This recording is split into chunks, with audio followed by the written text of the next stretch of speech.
In a rather spacious living room, Anna and Joyce were seated on different sofas, separated by Anna's parents. Joyce sighed with a satisfied expression and said, "Exalted Steam, I am so lucky to come back alive to be able to see Anna again." "Why, poor Joyce, what happened?" Anna couldn't help but ask with concern. Joyce took a glance at his fiancée and his expression turned grave. "I still feel terrified to this day. I keep waking up from my dreams again and again. 5 days after the Alfalfa left Caesar Pier, we came across pirates, scary pirates. The only fortunate thing was that their leader's name was Nast. The pirate that calls himself the King of the Five Seas?" Anna's father, Mr. Wayne, asked in shock. Although Joyce had already been there for half an hour, he did not volunteer details about his ordeal. He appeared to be fearful, perturbed, and uneasy. It was only after Anna returned and hugged him that he finally appeared to put it behind him. Yes, due to his declaration of being a descendant of the Solomon Empire, the King of the Five Seas, Nast didn't believe in killing captives. Hence we were only robbed and didn't lose our lives. His subordinates even left us sufficient food, Joyce said as he recalled the ordeal. His body started to quiver, but he continued to describe his deepest and scariest nightmare. "I didn't lose much of my wealth. I believed that my misfortune was over, but as we continued towards our destination, a heated conflict erupted among the Alfalfa's passengers and crew. From disagreement to fighting to drawing revolvers and raising swords to kill each other. I saw nothing but blood during that period. One after another, people beside me fell with eyes opened, never to be closed. Their limbs, hearts, and intestines were scattered across the floors. Those of us who were unwilling to turn into savage beasts, the rational group, had nowhere to hide and nowhere to escape. We were surrounded by deep blue waves in the boundless ocean. Some wailed, some begged for mercy, some sold their bodies, but their heads were hung from the mast either way. Anna, I reeled in despair back then. I thought I would never see you again. Fortunately, in such a nightmare there was still a hero. The captain took us to hide in the sturdy keel of the ship, and we relied on the stored water and food there until the maniacs reached their limits. Mr. Triss encouraged us, courageously leading us in an assault against those murderers. After an unforgettable bloody battle we survived. But the Alfalfa strayed off course, and only a third of the original sailors remained." When he depicted the most horrible and darkest side of the human psyche, Joyce couldn't help but recall the hero, the man that called himself Triss. He had a round and amiable face. He was shy like a girl and enjoyed staying in a corner. Only people whom he was familiar with knew that he was a very good conversationalist. But it was such an unremarkable boy who stood in front of everyone with determination in the worst of days. "Oh, exalted Steam, my poor Joyce, you went through such a heartbreaking ordeal. Thank God, praise be to God, he prevented us from eternal separation." Tears welled up in Anna's eyes as she constantly dotted 3 points to form a triangle, the sacred emblem for steam and machinery. Joyce revealed a faint pale smile. "This is the reward for our faith." The Alfalfa then went through storms, lost its course, and after surmounting one challenge after another, arrived at Enmat Harbor. Due to the bloodbath that had taken place on the boat, those of us that survived were held captive by the police and questioned separately. We didn't have a chance to send telegrams home to update our loved ones. When they released us this morning, I immediately borrowed some money from my friend and took the steam locomotive back. Thank God for letting me set foot on the land of Tingen again, allowing me to see all of you again. Then he looked towards his fiancée in confusion. "Anna, when you saw me I could feel your happiness and surprise, but I couldn't understand why you rushed towards the door so excitedly right after you got off the carriage." I had planned on giving you a huge surprise." Anna thought about what had happened earlier and continued in disbelief. "There's nothing to hide, Joyce. As I was worried about you, I went to the only divination club in Tingen City today for a divination. That fortune teller, no, the seer told me, he said, your fiancé has returned, he's in the house with a windmill." "What?" the Wayne couple and Joyce exclaimed simultaneously. Anna covered her face and shook her head. "I can barely believe it either, but it happened. Exalted Steam, perhaps there really are miracles in this world." Joyce, that seer asked me for your name, characteristics, address, and birth date. He told me he was going to do an astrolabe divination. Then he asked me if the house with a toy windmill was yours or mine. When I confirmed it was mine, he said, "Congratulations, Miss Anna. Mr. Joyce Meyer is currently a guest at your place. What he needs now are not questions but consolation and a warm hug." God. Joyce found it unbelievable and incomprehensible. Does he know me? Did someone send him a telegram? Could it be that he is familiar with the police in Inmat Harbor? No, that doesn't explain it. How did he know that I came to your place? How could he possibly know that you would seek a divination? Did you make an appointment? No, I made a selection at the last minute, Anna replied with a vacant-looking expression. Perhaps a good seer needs to be in control of vast amounts of information, even if it cannot be used anytime soon. Perhaps that is the fascinating aspect of divination. Anna's father, Mr. Wayne, sighed and concluded. In the known history of more than 1,000 years and in the uncertain fourth epoch, divination has existed and has yet to disappear. I think there must be a reason for that. Joyce shook his head lightly and asked, "What's that seer's name?" Anna thought and said, "Klein Moretti." In the reception lobby of the Divination Club. As Klein had spoken softly, Angelica knew not to go close. Therefore she only saw Anna leave as though she had lost her soul, wearing shock and confusion on her face. Angelica briskly walked to the sofa and asked out of curiosity, "Was the result good?" She did not dare ask the actual result, afraid of violating the unspoken rule of fortune-tellers. "Yeah." Klein nodded and took out 3 copper coins from his pocket. 1/8 of 1 soldi is 1.5 pennies, right? Yes. Angelica looked at the copper coins and realized that one of them was a penny and 2 of them were halfpence. She quickly held it out and said, "There's an additional halfpence." Klein smiled faintly and said, "Thank you for taking care of my customer. She gave me a tip, so it's only right I give you one. This also to thank you for recommending me," he added in his heart. "All right." Angelica felt an unknown fear of Klein, but since the reason was appropriate she didn't refuse the offer. Klein returned to the meeting room, believing that there would be more people requesting his divinations. However, he did not receive a second customer by 40 minutes past 5. It wasn't because the Divination Club's business was poor, but because most people had already chosen a fortune-teller. They likely were recommended by others and had long determined whose services to hire. In short, I'm still lacking in reputation. Klein laughed at himself for using game terminology. He finished his 3rd cup of Psy black tea, grabbed his top hat and silver-edged walking stick, and walked leisurely out of the meeting room. Angelica suddenly recalled Glassie's instructions, and she quickly moved to intercept him. "Mr. Moretti, when will you next visit the club? Mr. Glassie would like to thank you in person." "I will come over whenever I'm free. If fate permits us, he will definitely meet me," Klein replied, using the tone of a psychic charlatan as though he was in character. Then he left the club before Angelica could respond and took the public carriage home. When he stepped through the door, Klein found Benson reading the newspaper and Melissa putting together bits and pieces of gears, bearings, and springs in the evening sunlight. "Good afternoon. Did Mrs. Schaud visit?" Klein asked casually. Benson didn't put down his newspaper. Instead, he lifted his head. "Mrs. Schaud's visit lasted 15 minutes. She brought some gifts and she was very happy with the muffins and lemon cake that we prepared. She also invited us over whenever we have the chance to. She is a friendly, well-mannered lady.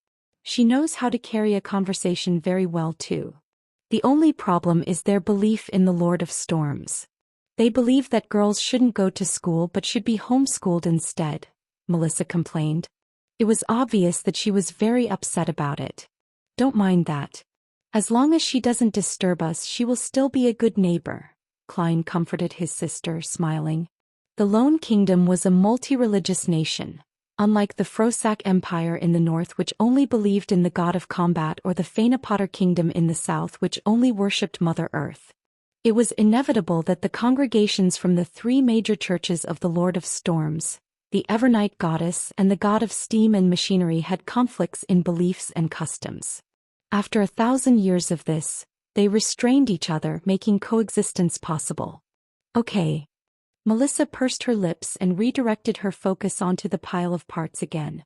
After dinner, Klein continued revising history. Only when Melissa and Benson showered and returned to their rooms did he wash up, enter his bedroom and lock his door. He needed to organize and summarize what he had learned and the problems that he encountered to prevent himself from forgetting or missing out any critical points. Only by doing so would he be able to respond to subsequent developments in the future with a clear train of thought. Klein flipped open his notebook, took out his pen and started writing in Mandarin. Why is the key to digesting potions acting? After pausing for a moment, Klein continued writing. The essence to resolving the problems with potions is through digestion, not simply controlling it. This can be understood in a straightforward manner. Merely controlling it would be akin to using the power of potions as an external tool. A tamed beast, no matter how well controlled, would ultimately not be a part of a person. The risk of it turning on them would be ever present. As for digestion, it is to view the down potion as a part of them. They can break it down, fuse with it, absorb it, and form an overall system. I am currently certain of this point. What is more important is how acting helps in digestion. According to my experience as a seer today, I can make two hypotheses. They can be verified in the future. 1. Acting based on the potion's name changes the state of one's body, heart, and soul, making them closer to the remnant headstrong psyche of the potion's core. This results in resonance, which allows gradual assimilation and absorption. 2. The remnant headstrong psyche spirit of the magic medicine might be like a computer with complete defensive mechanisms. If one wishes to attack it and break it down, they will need to find a bug, security hole, or key. The name of the potion provides a corresponding clue. Thus, we can disguise our body, heart, and soul as part of the system through acting, and so we deceive the system's defenses. This line of thought is similar to Emperor Rosel's description. No matter which guess is right, there is no escaping the body, heart, and soul, for they are the only bridge between acting and the power of potions. Klein put down his pen and looked at the paragraph of text. For a moment he even wanted to thank the education he received from the Foodaholic Empire. No matter if he chose science or engineering for his further education, he was equipped with the basics of logical thought. Otherwise, there was no way he could have become a keyboard warrior, nor would he have been able to analyze his current situation. Acting might have an effect, but we'll have to wait and see for the specifics, Klein guessed. After that, he wrote down his second question. Why would a seer, being more well-learned and professional in the domain of mysticism, be lacking in means when it comes to direct combat? Wouldn't being more well-learned and professional make a seer even more powerful, giving them the ability to discover a way to defeat their enemies? The reasons could be: first, just like the web novels I've read in the past, I have transmigrated to a game world that has become reality. Thus, different jobs come with different specialties that have to be balanced against each other. But up to this point, there has been no sign of this world being a game, nor are there signs of mission-like developments. I'll put this reason on hold, but it's very unlikely. Second, the fundamental law of this world is balance. The Creator made this world with the core idea of balance. Third, potions at the same sequence level would have the same level of power. It is the most optimal state based on what our forefathers found out and summarized. Exceeding this level of power would make it easier for one to collapse and lose control. Below this level of power would make it such that one would not obtain the desired beyonder powers. Thus, under the situation of a balanced power level, being stronger in one area would naturally mean that one is weaker in another area. Fourth, everything in this world originated from the same source. They were formed by the remnants of the Creator. Thus, everything in this world is technically fragments of the Creator, and the fact that they have to complement each other would mean that there are inherent shortcomings to an individual. I am leaning towards the third and fourth reasons, but the latter stems from an unconfirmed myth and can only serve as a guide.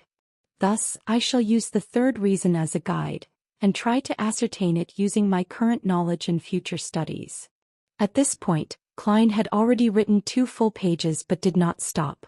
Instead, he penned a new question. From what I learned today, my luck enhancement ritual is categorized as a classic ritualistic magic.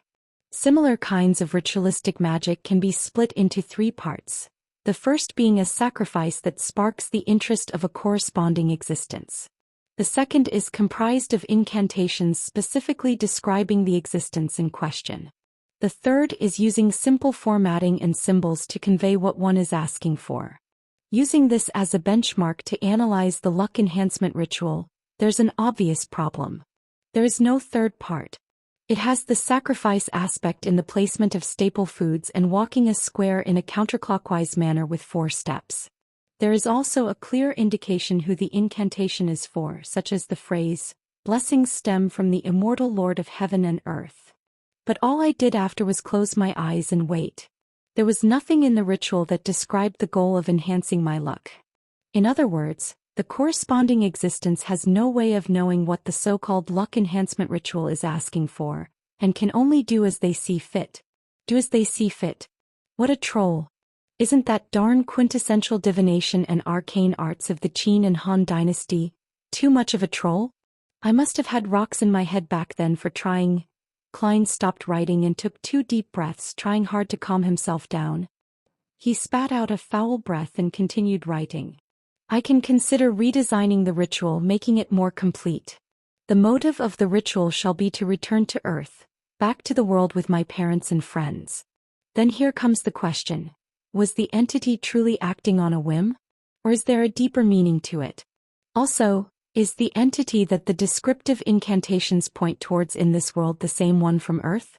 If so, the difference in results between the first and second ritual could be explained as the entity doing as it wishes.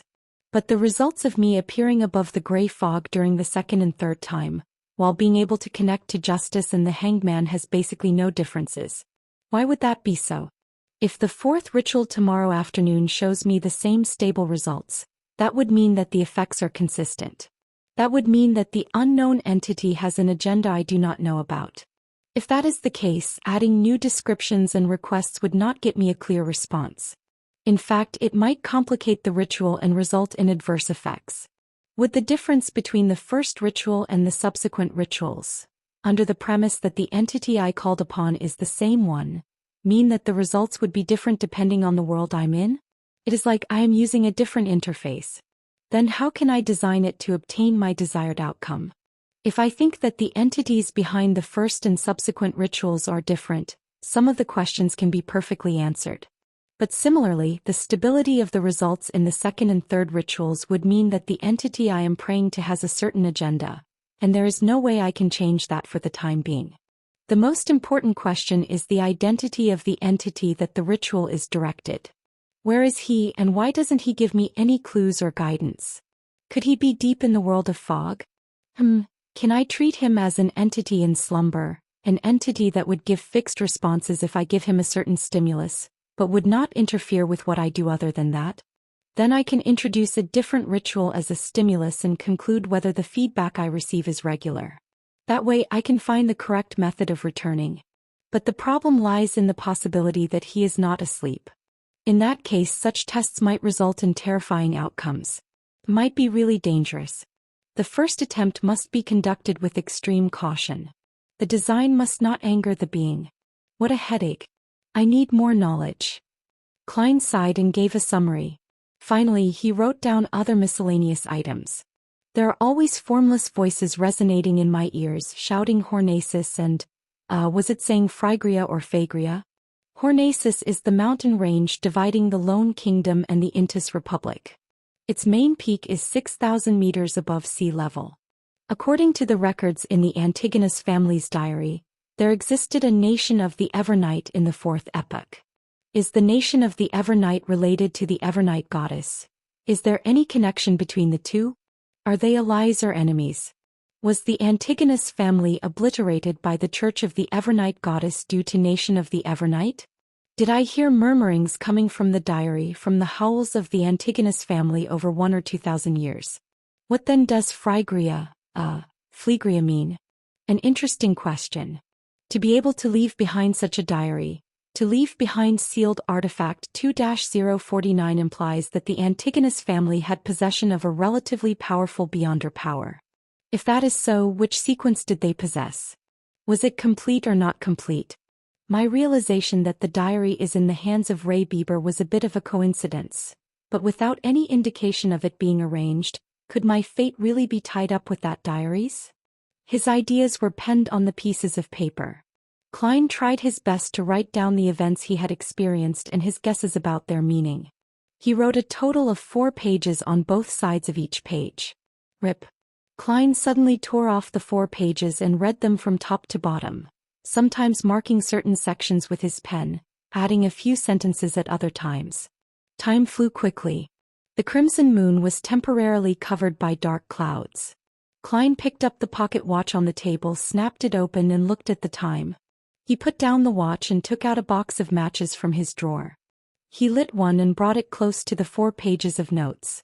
The orange flame ignited the edges of the paper and quickly spread. Klein placed the notes on top of the wooden dustbin and watched the ashes drop. He then released his fingers, allowing the papers to fall. In just 10 seconds, everything had disappeared. All that was left was the still swirling ash and the charred bottom of the dustbin. As there was Emperor Rozel's secret diary in this world, Klein did not dare leave behind any evidence that he knew how to write Chinese. If old Neil and the rest discovered the 4 pieces of paper he wrote, he would have no idea how to explain the matter. And while writing the confidential questions, Klein was worried that the one paying attention to his dreams would be able to see and decipher the contents no matter which language he used, be it Loan, Ancient Fasak, or Hermes. Therefore he could only write notes in Chinese to organize and summarize. After he was done with the task, he burned the notes to leave no traces. And precisely because there was no way of saving, he set up a plan for himself. He would do this summary once a week just in case he forgot anything. As he watched the ashes fall, Klein pulled out a white piece of paper.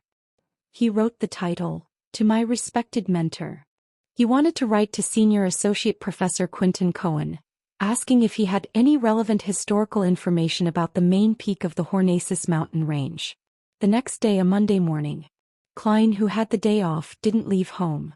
Instead, he gave Melissa his letter directed to Mentor Cohen Quinton and more than enough money to buy stamps. He entrusted her with the job of mailing the letter at the post office near the Tianjin Technical School where she studied. After breakfast, he slept in to make up for the lack of sleep caused by the previous night's work. He only woke up because of his stomach's grumblings close to noon.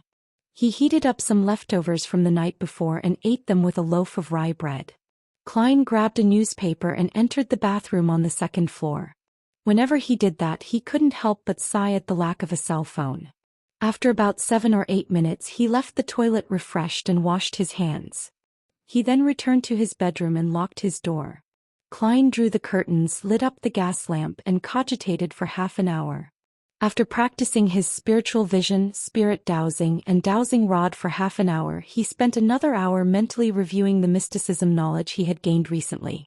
After doing that, he ripped up the old newspaper and crumpled them into a few balls. He wrote on them moonflower candle, full moon essence oil, and other names of materials. He followed the prescribed steps of ritualistic magic in his head in order to master every little detail. Until he was entirely familiar with it, he didn't intend to try ritualistic magic because it was both a waste of materials and also easily attracted danger. He repeated again and again until he picked up his silver pocket watch patterned with vine leaves and took a glance. He realized that it was 2:45. He considered for a few seconds and brought the scraps of old newspapers to the kitchen on the 1st floor to burn them. While doing so, he made sure he was in an optimal state of mind as he prepared for the tarot gathering. Locking his bedroom door once again, Klein didn't wait for the clock to strike 3. He planned to enter the area above the gray fog ahead of time. He wanted to seize the chance to explore the place thoroughly. As Klein stood in an empty spot in his room and started walking counterclockwise, he suddenly worried that Justice and the Hanged Man had yet to enter a suitable environment. He thought of a particular matter.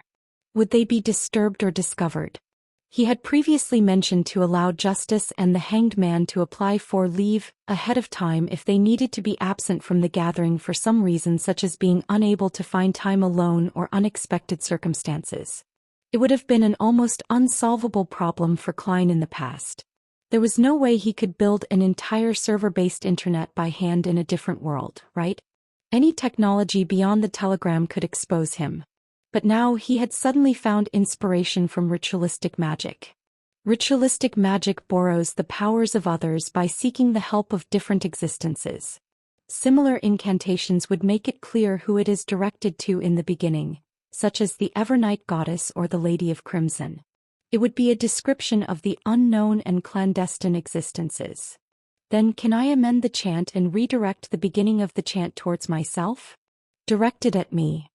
This way, even if Justice and the Hanged Man conduct the ritual in different locations, I would receive their messages.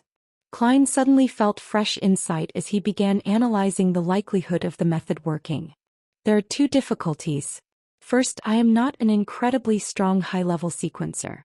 Even if the description of the incantation was directed to me, I couldn't possibly receive the request. Second, how can I ensure that the description of the chant is directed at me accurately, and doesn't stray away and hit some other unknown existence that fits the description? That would be incredibly dangerous. Klein paced back and forth, deep in thought for a possible workable solution. He went in circles with silent footsteps. Then he naturally linked the matter with the mysterious world of the gray fog. Even if I can't receive the message, that doesn't mean the gray fog can't. Its connection with the crimson stars can drag a person into the space directly, regardless of where they are in the physical world.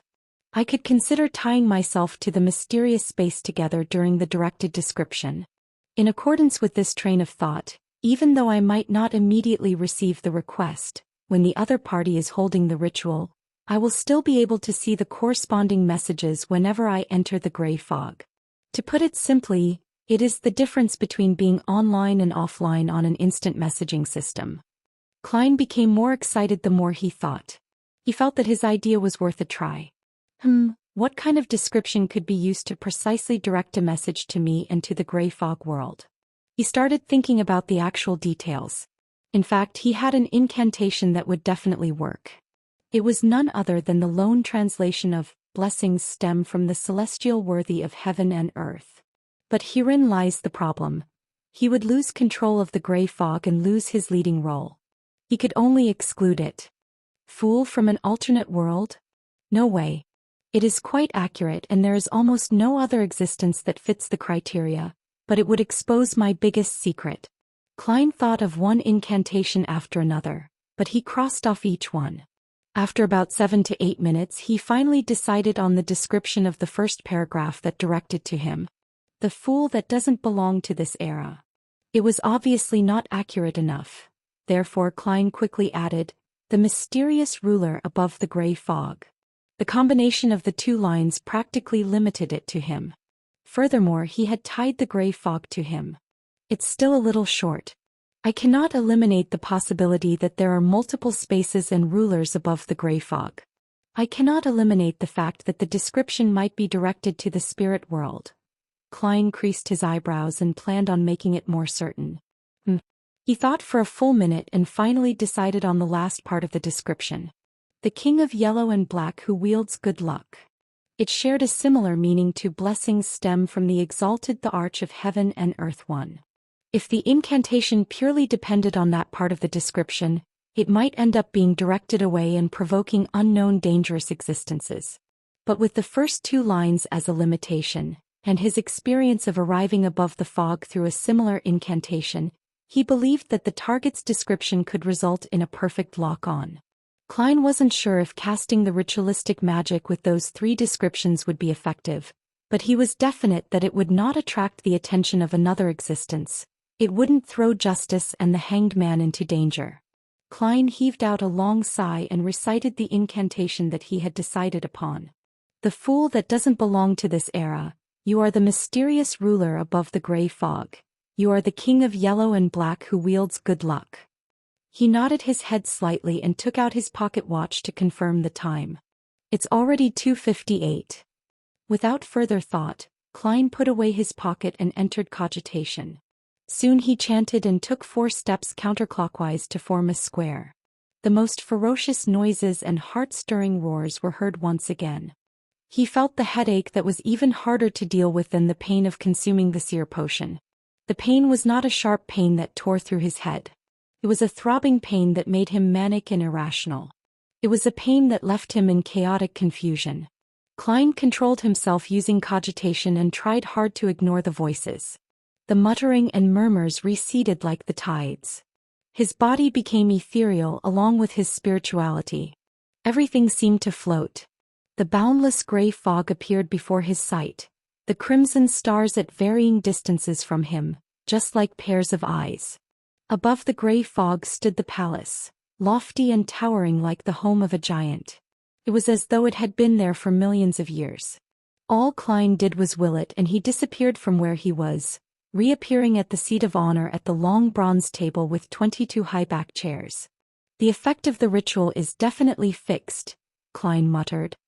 He tapped his glabella gently and allowed the fog to engulf him, once thicker than before.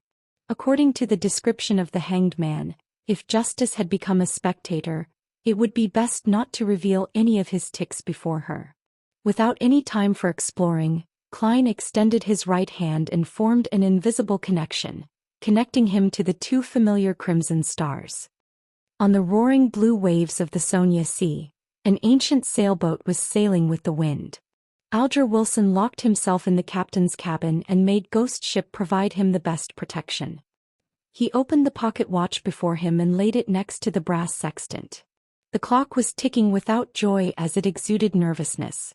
When the hour hand, minute hand, and second hand aligned, there was an explosion of crimson before Alger Wilson. It ignored the layers and layers of protection he had placed over himself. Sigh. His sigh reverberated across the captain's room. Backlund, Empress Borough. Audrey Hall laid against a down feather pillow and glanced at the yellow paper in her hand. Her gem-like eyes looked like they had two souls spiraling slowly in them. Her gaze was calm and cool as if she were waiting for a play to begin. As the crimson red erupted, she looked at herself being swallowed with complete detachment. Above the gray fog in the magnificent palace, on the ancient and mottled long bronze table, Klein, who had already activated his spiritual vision, looked over when Audrey Hall's figure began to form. He was not surprised to see that the colors deep in her aura had blended together. It became pure and serene, like a lake that was clear and reflective. She really did become a beyonder. Klein was just about to move his gaze away when he suddenly saw the chair belonging to Miss Justice change. The bright stars on the back of the chair moved swiftly, forming an illusory constellation that didn't belong to reality. That constellation was familiar to Klein because it was one of the symbols of mysticism. It was a symbol that represented Giant Dragon. Vader. Giant Dragon. Klein restrained himself from shaking his head and looked over at the back of the hanged man's chair. Typically speaking, it was impossible for him to see the back of the chair from his angle, but this was where he was in control. Everything presented itself according to his will. The constellation on the back of the chair had not changed. But since Klein had grasped the basics of mysticism, he wasn't as ignorant as before. He could recognize that it was the symbol of windstorm. Sailor. Keeper of the sea. Windstorm. That's reasonable. The color deep in the hanged man's aura is much purer than it was. Has he leveled up? Oh yeah, what about the symbol behind my chair? Klein suppressed his impulse to look, rapped the edge of the long table thrice just like before and smiled as he said, "Congratulations, Miss Justice, you are a beyonder now." He can tell straight away. Audrey was stunned and smiled faintly. "Thank you, Mr. Fool, and thank you, Mr. Hanged Man. That was much faster than I thought," Alger Wilson said honestly. Klein didn't continue the topic but tapped his glabella and said with a smile, "Lady sir, have either of you found Rozelle's diary?" Upon hearing the fool's question, Audrey did not immediately answer like in the past. Instead, she widened her crystalline eyes and glanced at the hanged man with a scrutinous attitude. Alger subconsciously subdued his body motions. After a few seconds of silence, he said, "I found 2 pages of the Emperor Rozelle's diary and have memorized their contents." "I have 1 page," Audrey, whose vision was obscured by the fog, said as though she was removed from the conversation. "Pretty good." Klein did not allow his joy or his disappointment be noticed from his voice. He felt joy as there were 3 full pages, but disappointment also because there were only 3 pages. Their initial search for the diary was definitely easier, For all they had to do was ask through their connections and channels they were already familiar with. Collecting the pages would become more and more difficult as time went on, as it would involve more and more elements. Should we express them now? Audrey inquired with a calm tone. Yes. Klein simply nodded. He maintained his posture without any change. He had to be cautious in front of a spectator. As he finished his sentence, pieces of yellowish-brown goatskin parchment and dark red fountain pens appeared in front of Audrey and Alger. The two of them picked up their pens and started to recall the symbols they had seen. They also infused the emotions of expressing them out. Silently, lines of text appeared on the goatskin. Some of them appeared proper, some delicate, others slanted. In a mere minute, the contents that Alger and Audrey had forcibly memorized were all written. Klein willed the 3 pieces of parchment into his hands. He gave the pages a cursory glance and realized that some of the grammar was wrong. There were also missing and wrong words in the content. But experimentation had proved that incorrect sequencing of words to some extent did not affect the overall comprehension of Chinese. Klein was also not afraid of missing words, since he often read web novels filled with censored asterisks. April 8th. I stood at the bow of Black King and stretched my arms, saying to Grimm and Edwards, "My fortune is yours for the taking, but you'll have to find it first." I left everything I own at the ends of the Fog Sea. They did not understand my humor at all and even asked if I really had other treasures. How boring. You can't be my 4 horsemen of the apocalypse if you keep it that. April 11th. I discovered a nameless island that was not on a safe sea route. There are a good number of extraordinary animals there. No, I prefer calling them extraordinary beings. It feels more impressive that way. Other than that, there are several weird creatures on the island. I believe that if Darwin had been transmigrated there is no way he could have written his theory of evolution. April 15th. Grimm has suddenly become a little odd. Has he been infected by something? When did the Emperor Roselle, who was born in the Intis Kingdom, set off on a voyage? The Fog Sea should be the sea west of the Intis Republic. Yeah, I need to use historical information from the library to cross-reference this. Klein quickly finished reading a page, casting his gaze to the back of the piece of paper. At this point, he no longer hid the fact that he could decipher Emperor Roselle's secret symbols, since this ability fitted the persona and status of the fool. Audrey and Alger did not speak. They waited silently, as if unsurprised by such a revelation. In fact, they even believed that it was only right. October 2nd. They actually wanted me to marry Matilda from the Abel family without even consulting me first. Heavens, I have not even met her. No, I must decline. Even if I were to run away from home and survive on my own and suffer the vicissitudes of life, I must fight against this marriage. October 5th. Miss Matilda is really pretty. October 6th. Her personality and her demeanor is just my type. I am starting to look forward to the marriage. Hey Emperor, where is your integrity? Klein leaned back into his seat, not allowing his emotions to pass through the fog. He realized that Gustav did not write in his diary every day early on. Most of the time he would only write in the diary when there were certain events that he needed to lampoon, record, or to vent his emotions.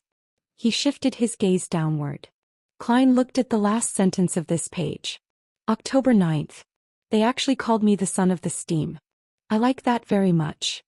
Klein was a little disappointed that the information in the first 2 pages was of little value. But he did not turn sullen. He moved the 3rd page to the top. This page had content written on both sides of the paper. May 21st. The Church of the God of Craftsmanship gave me 2 choices, 2 beginning sequence pathways. One of them is the Savant. It is a complete sequence pathway they possess. The other is Mystery Prior, which they obtained from the Moses Ascetic Order, but it lacks the higher sequences. May 22nd. My choice was easy, Savant. The Savant has a complete sequence pathway. Although wielding more information on mysticism can aid my return home, the problem is that if I am not strong enough, there is a need to acquire external help for transmigration. And I do not know if this external entity would be good or bad, benevolent or malicious. I cannot control it, and thus it could be very dangerous. In that case, why not strengthen myself and return by relying on my own powers? Thus, the complete sequence was the most important factor in my considerations. May 23rd. I have become a savant. With the power of the potion, I actually recalled all the knowledge I had learned in the past, such as physics, chemistry, etc.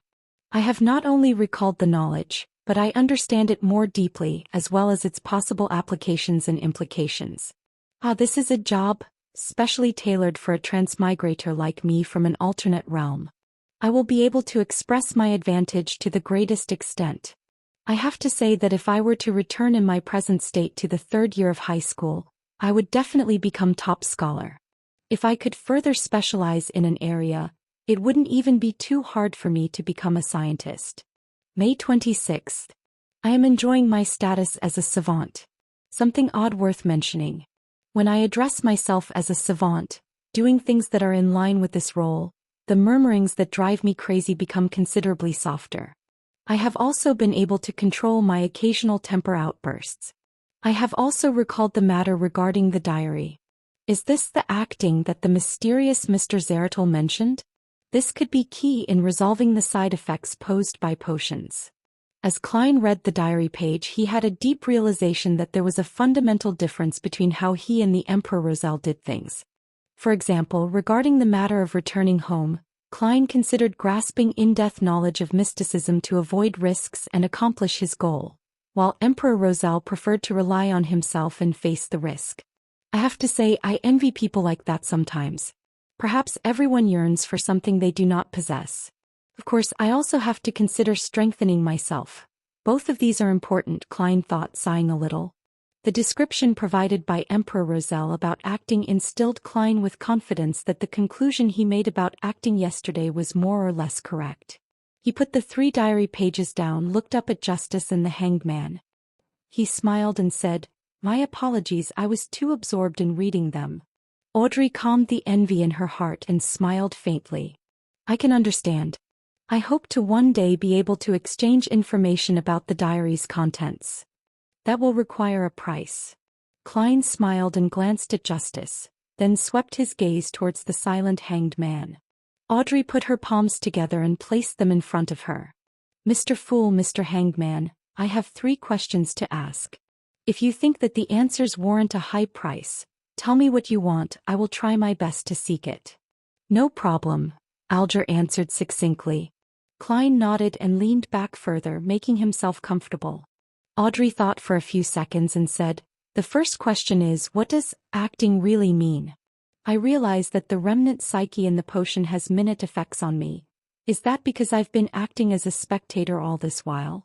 Alger did not speak. Instead, he looked at the fool as though waiting for him to give an answer. Klein rubbed his finger on the edge of the table and said in a relaxed tone, "Let me explain this with an analogy. Imagine the core powers of your potion as a tightly guarded castle. The remnants of the psyche that can cause a lashback resides within that castle. Our goal is to get rid of it and become the true master of the castle. There are 2 ways we can do that. The first is to forcefully invade the castle. There is no guarantee that this will work, and you will most definitely injure yourself unless you can suppress it with absolute power. But of course we are not equipped to do that. The second way is to get the owner of the castle to extend an invitation. This invitation can allow us to slide through the scrutiny of the guards and infiltrate the castle. We can then easily finish off the enemies. But the problem lies in the fact that this invitation specifies the facial features and characteristics of the guest. Thus, we have to disguise ourselves and act as the guest. Do you understand?" Alger immediately asked, as if he had anticipated this reply. "Then the aforementioned invitation is the name of the potion's sequence?" "That's right," Klein answered with great affirmation. Audrey froze for a moment, having the sudden feeling that she completely understood what acting meant. She immediately exited her spectator state due to her excitement. She praised in joy, "What an exceptional method, I think it fits your title. Its style is very compatible with the fool. I would never have believed that acting would have such an effect. Luckily, I have been acting as a spectator the past few days." She paused for a moment before saying, "I think that this is a very valuable answer. My heart is not at ease accepting it for nothing. Mr. Fool, what do you need in exchange?" Of course, I still remember that I owe you a page of Emperor Rozel's diary. More pages of Rozel's diary or... Klein paused for a moment. He had wanted to get information about the sequence regarding the seer but felt that such a low-level request would ruin the mystical image of the fool. Thus he chose to give up on it and planned to ask them discreetly some other day. I just advanced recently and have yet to completely digest the seer potion. He consoled himself and added on without expression, anything regarding the Antigonus family, even if I'm already aware of them myself. Alger remained silent for a few seconds.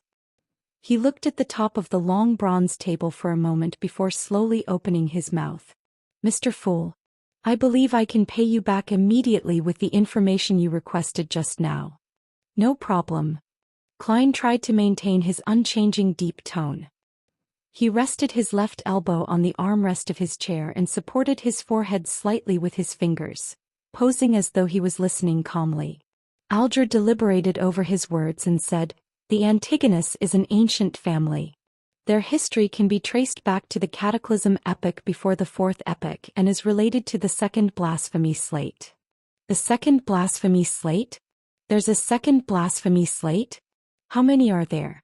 Klein's pupils shrank and he nearly changed his posture.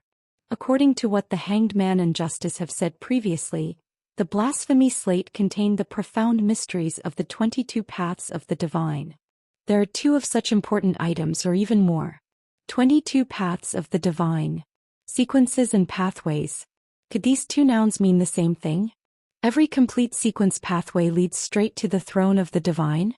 At that instant, the description of the Second Blasphemy Slate gave Klein numerous thoughts. He believed that if not for the thick grayish-white fog concealing him, his emotional reaction would probably have been discovered by Miss Spectator. As for the words Cataclysm Epoch, he was no stranger to that term as a historian. It was the name of the Third Epoch. After his recent revision, Klein even knew that the Third Epoch was separated into 2 eras, the Glorious Era and the Cataclysm Era. A Second Blasphemy Slate? Audrey plainly revealed her ignorance on the matter. Before she calmed her emotions, she returned to her spectator state. Nice question. Klein secretly cheered for Miss Justice. It was a question inconvenient for him to ask as the fool. Alger stole a glance at the fool and noticed that his posture remained the same, nor did he make a sound.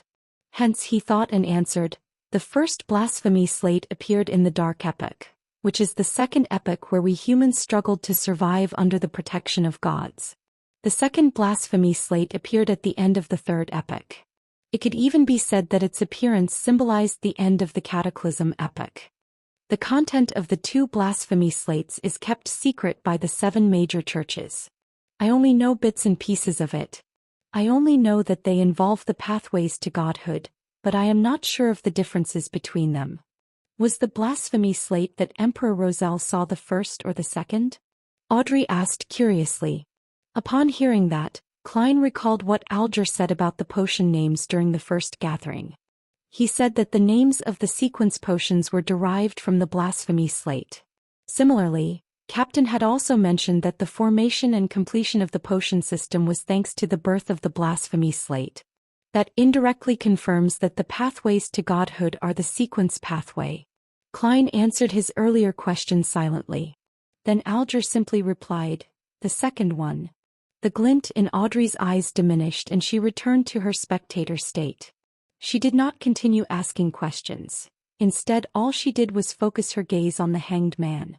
It was obvious that her scrutiny made Alger uncomfortable, but he suppressed the emotions within him.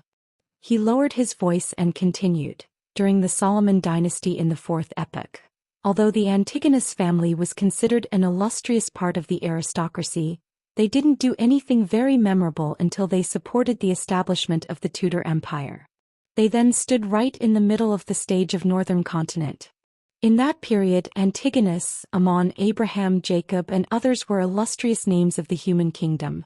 However, after the War of the Four Sovereigns, the Blood Emperor from the Tudor Empire perished. They fell from the top of their pedestal and are now hunted by the 7 gods. I am not sure about the actual process, but I do know that the Antigonus family was destroyed at the hands of the Church of the Evernight Goddess. Mr. Fool, if you'd like to know more, I am afraid that you can only obtain the information from the Church of the Evernight Goddess or from the few ancient secret organizations. You know which few I am referring to.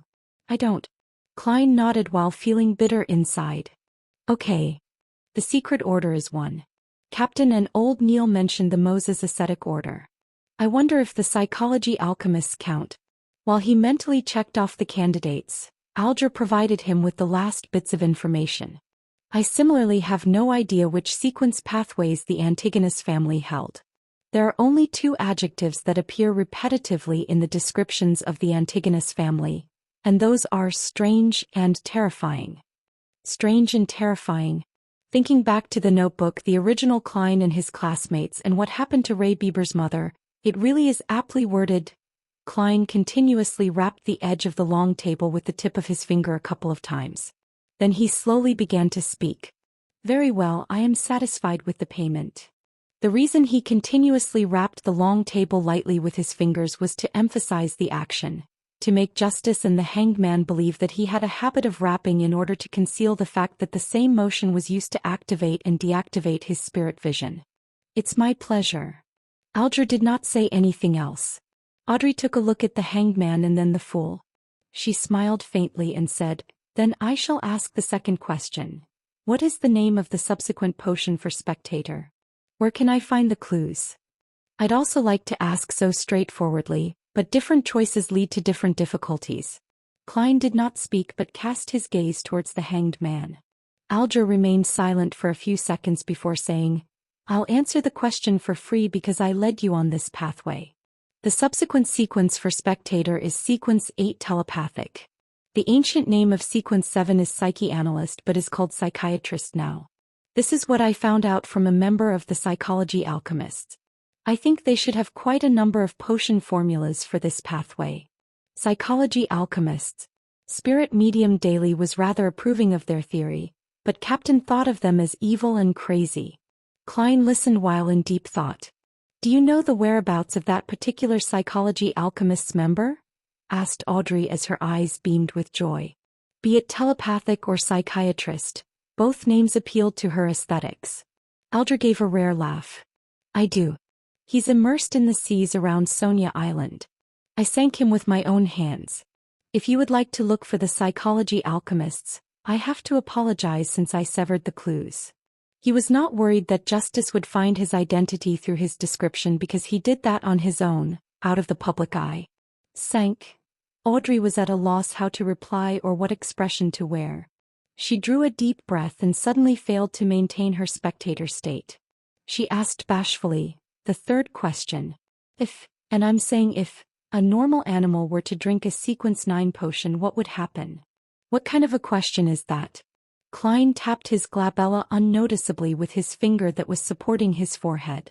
Very quickly he saw the changes in color and noticed that Audrey's emotions had turned frantic, nervous, and a little ashamed.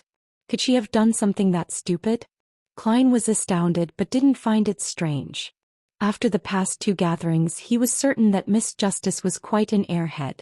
The Hanged Man Alger was obviously dumbfounded as well. He took a while to reply.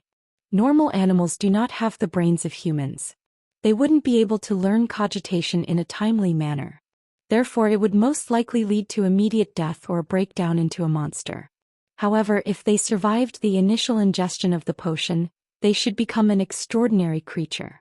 If the potion has the ability to enhance their intelligence, they can even become smarter. All right. Audrey breathed out a silent sigh and nodded while saying with a relaxed tone. I have no other questions. Alger considered for a moment and did not mention matters regarding the Aurora Order or the listener. Similarly, he shook his head and said, Nor do I. I have something. Klein didn't change his posture but said with a smile, It will require your cooperation.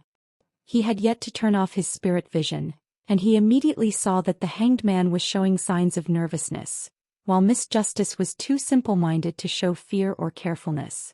Before they could reply, Klein comforted them, Don't worry. It's trivial. If it succeeds, it will be beneficial to you, so I wouldn't be paying extra remuneration. Go ahead. Audrey instinctively entered the spectator state, but she couldn't see through the thick gray fog engulfing the Fool.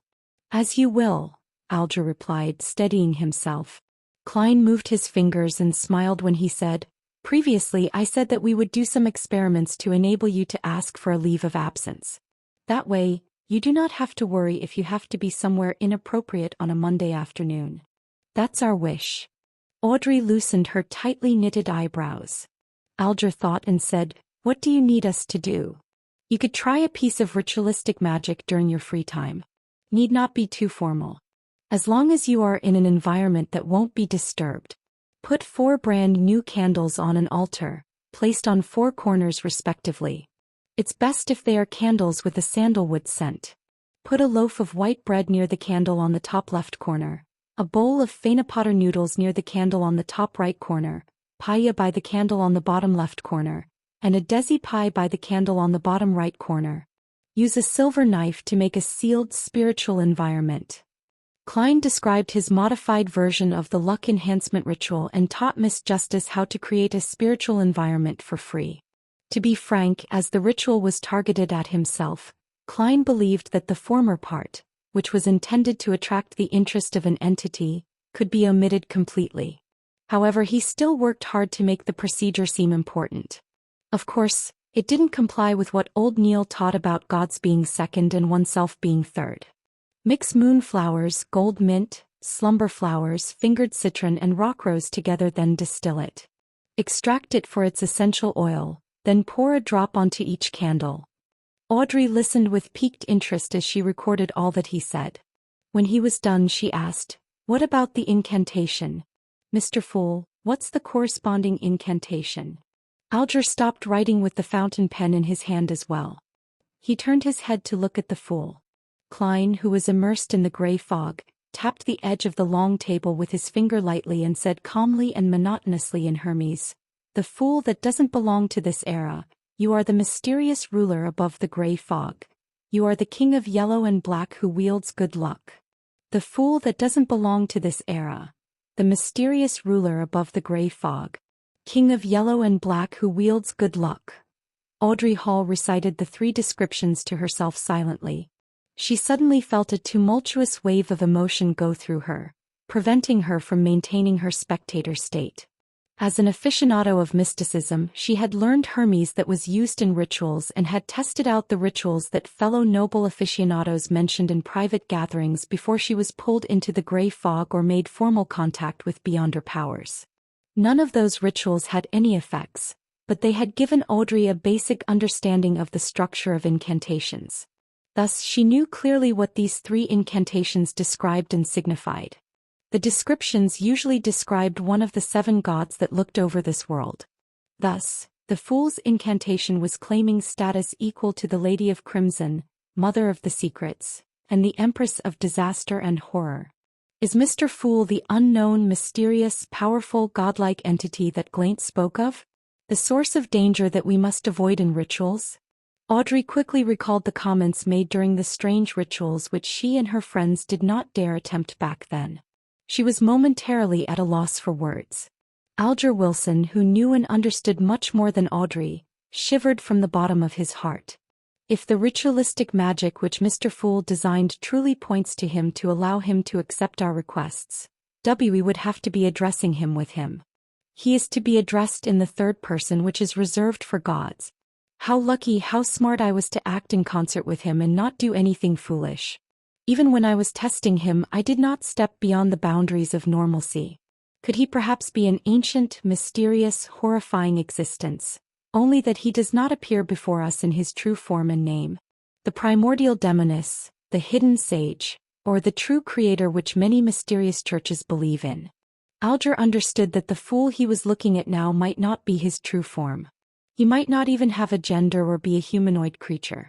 Klein propped his forehead up with one hand and tapped on the table with the other hand. He acutely noticed the changes happening to the hanged man and Justice. But he acted as though nothing happened, as if everything was within his expectations. He continued without any care. "I pray for your help. I pray for your loving grace. I pray for you to give me a good dream. Moonflower, an herb that belongs to the red moon, please bestow your powers to my incantation. Fingered citron, an herb that belongs to the sun, please bestow your powers to my incantation. He finished describing the incantations that belonged to another type of ritual. After he was done, he smiled. Lady, sir, have you memorized it? Ah, Audrey exhaled. She quickly covered her mouth and recalled seriously. With her improved memory as a spectator, she quickly processed the information and repeated the incantations as a form of confirmation. Alger acted more normally. His pen did not stop for a moment no matter what he was thinking about. After Klein confirmed that Audrey was correct, he smiled and said, "If this test is successful, then we shall modify the ritual next time to achieve what we want to do. I hope that you will have the time to complete the ritual no later than Wednesday." He intended to come in here again on Thursday night to ascertain if the ritualistic magic was successful.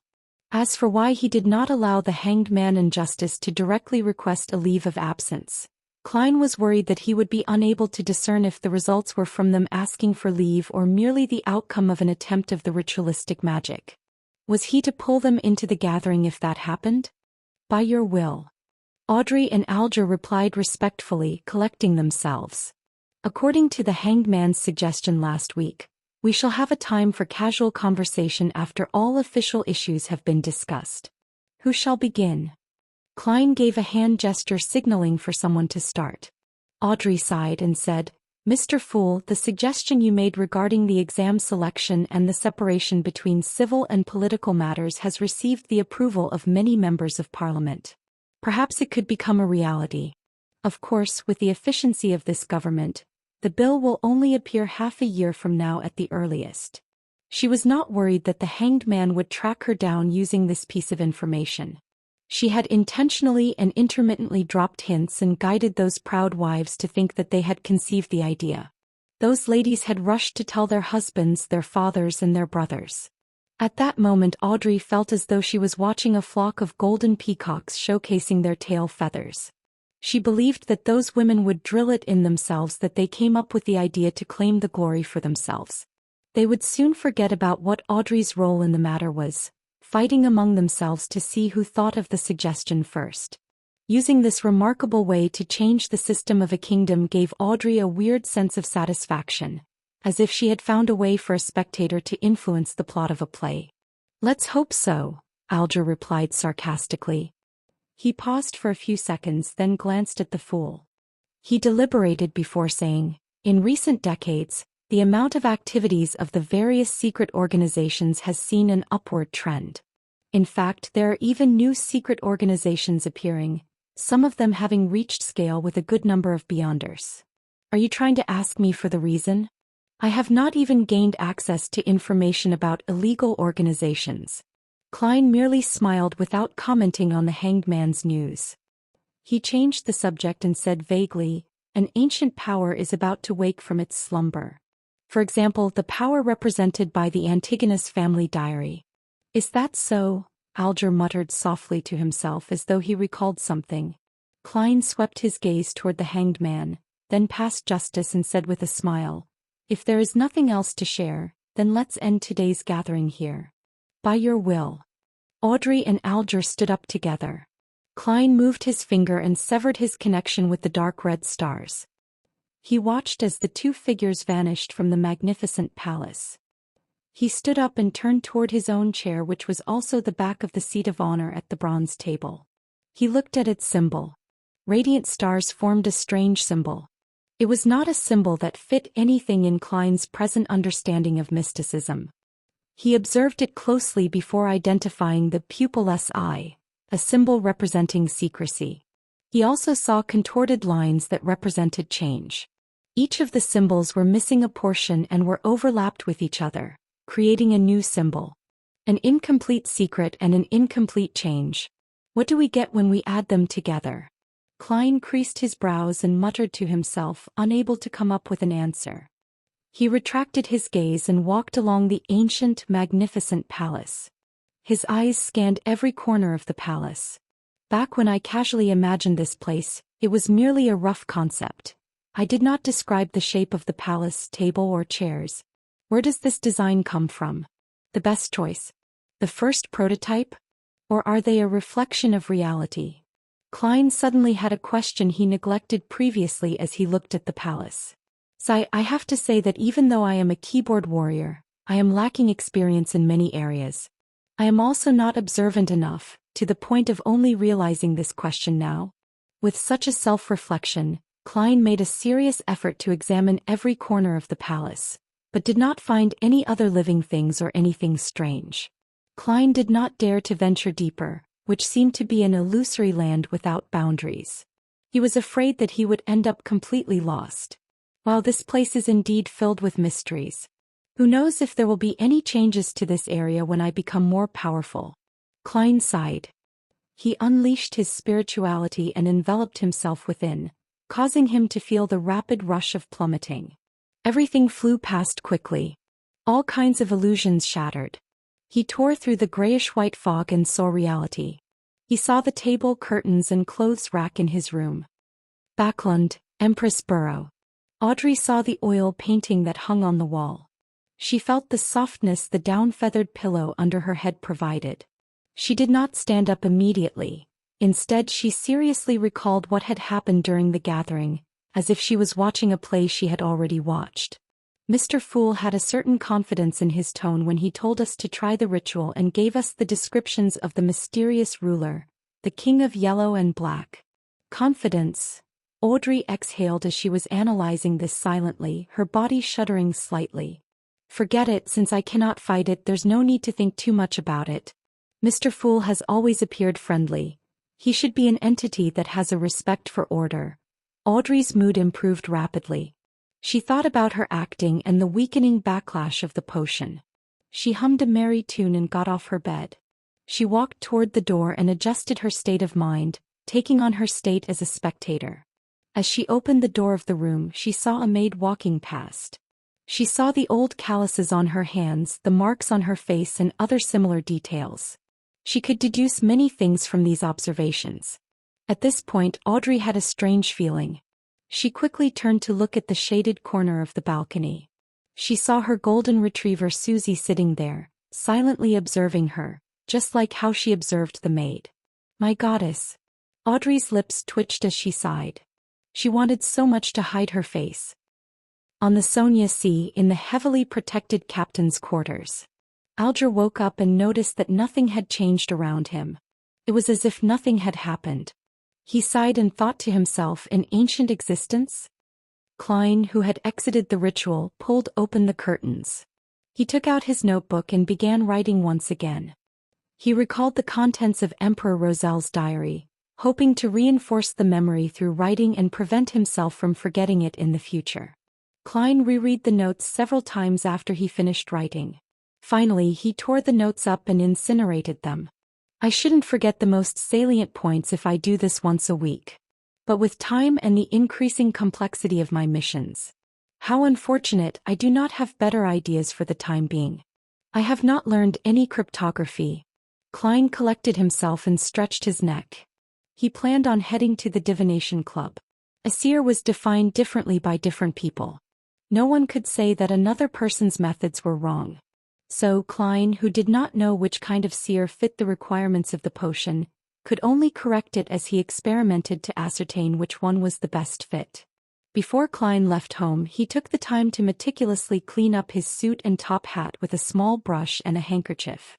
Then he washed his white shirt, changing into a similar linen shirt along with the only decent cheap coat he had. He then briskly walked out onto the street. First Melissa's dress. Then Benson's suit. Only then can I consider a second suit for myself. Money is never enough. Besides, we need to save money to buy porcelain tableware to receive our guests. Plus, I have to save money to buy a variety of materials related to mysticism. Klein sat on the public carriage and took note of the financial status at home. The more he did the math, the more he shook his head. He reckoned he needed at least a year to let himself, his brother, and his sister live as a middle-class family. Of course, that was without taking promotions and pay rises into consideration. The public carriage drove past the streets and stopped opposite to the Divination Club on House Street. Klein pressed down on his black top hat and hopped off the carriage. He walked along the familiar street and entered the club located on the second floor. He then saw the beautiful brunette Angelica. There was a hint of swelled redness to her eyes, but she looked extremely relaxed. Klein raised his hand to tap his glabella lightly and carefully examined her. He found out that the grayness deep in Angelica's emotional colors had greatly dispersed. It had been replaced with sunlight-like whiteness. After taking it in, Klein walked over, took off his hat and smiled. "Madam Angelica, it's a lovely day today, isn't it?" Angelica lifted her head and was briefly shocked. She then beamed and said, "You are just like Mr. Vincent's cat. You don't make any sounds while walking, do you? You managed to tell?" "Hee, I forgot that you are a fortune teller skilled in face reading." She paused, then she gently bit her lip before bowing. "Thank you. Thank you for your suggestion yesterday. I feel much better. I haven't been this relaxed, happy and contented in a year." Upon hearing her show her sincere gratitude, Klein was infected with the joy and happiness she had. The corner of his lips lifted and he said, "It's my pleasure." As he spoke, he could feel his spirituality relax and turn livelier. "Is this what the seer potion wants? A seer that can really help the inquirer?" Klein pinched his glabella as though he was thinking before secretly tapping twice.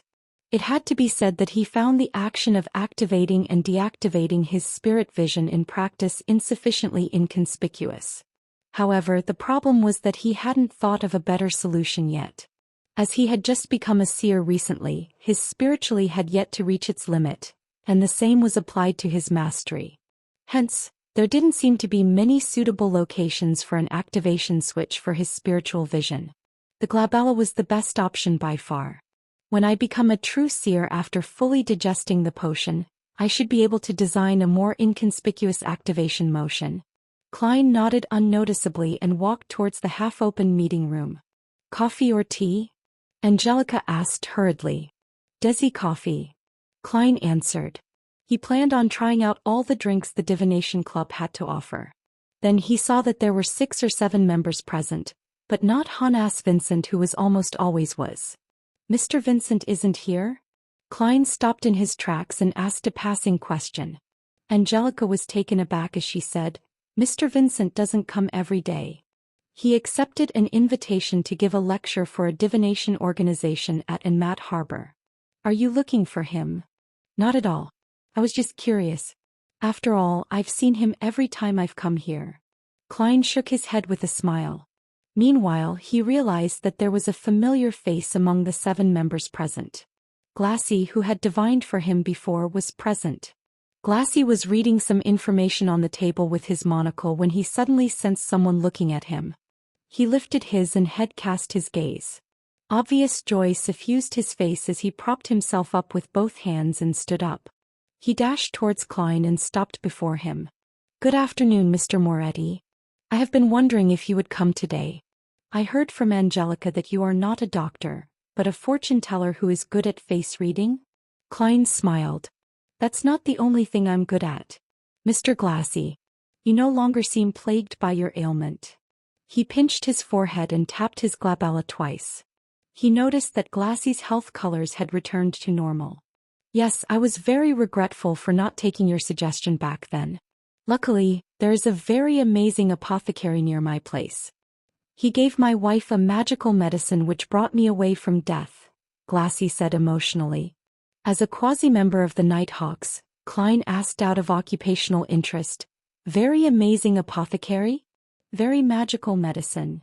Magical? How magical? Is it within the range of Beyonders?"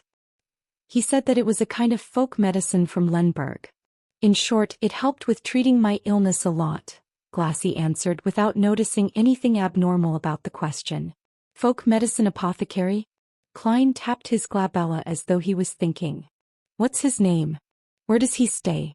As you know, even a fortune teller can't guarantee that they would remain in the pink of health all the time. Perhaps I will need to go to purchase some medication from him in the future. Klein learned from his teacher and classmates that the current health system in the world was in a nascent state. There was almost no cure to many diseases, so the magical medications and miraculous apothecaries still controlled the market. There was no harm in knowing more since it could one day serve useful.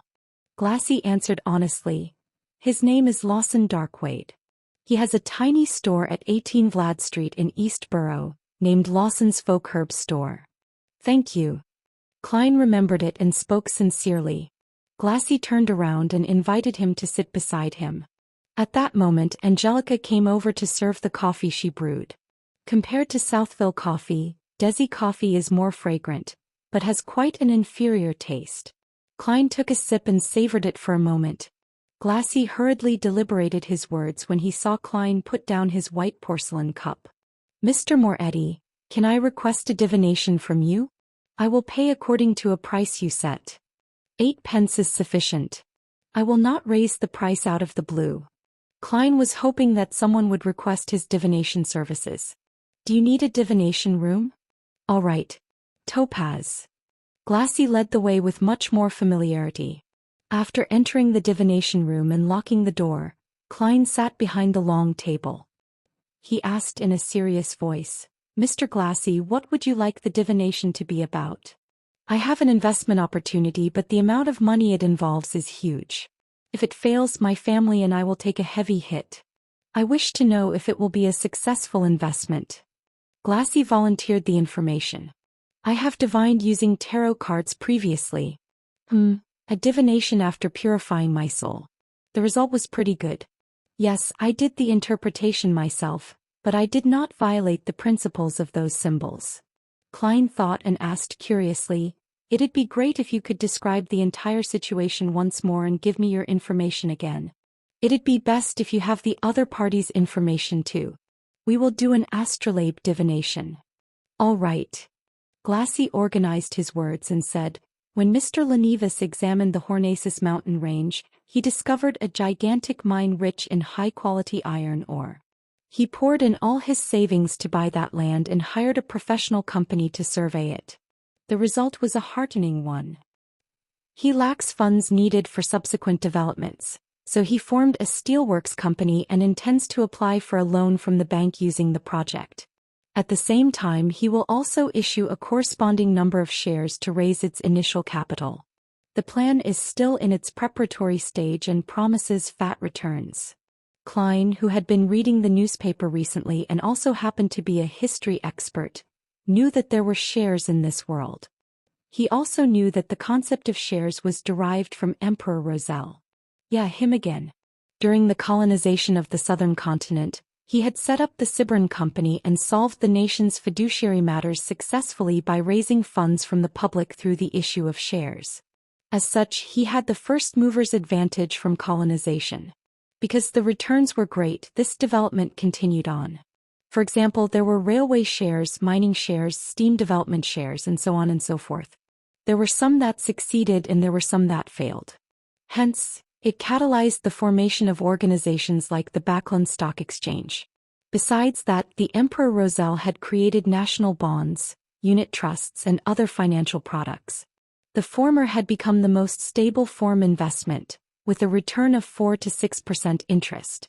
Klein remembered that Benson had once said that if he could inherit £3,000, there was no need to work hard any further. The stable annual interest of about 5% would result in an annual fixed income return of £150, roughly equivalent to Klein's annual income at present. This is known as rentier capitalism. Klein sighed and asked carefully, Are you sure there's nothing wrong about this? Is Lenivas trustworthy? I've seen his property papers and the inspection report. There is the Civalaus county government stamp and an endorsement of a professional company. Plus, inside Mr. Lenivas's office is a group photo of him with Sir Deweyville and the mayor. Glassy nodded in reply. Group photo? That doesn't mean anything. Klein, who was born in an era of information explosion, had seen too many similar incidents. He didn't buy the story because of that. However, it didn't matter if he believed it or not. He could only pick up a pen and draw a corresponding astrolabe according to the crucial time and information that Glassy had provided him with. After a long while, Klein pointed to the astrolabe and said, You should be able to tell that this will be a very unsuccessful endeavor. Below the flourishing surface is a cliff, a chasm. My divination suggestions going around it to avoid it. Glassy fell into silence, his mouth turning agape a few times before he closed it.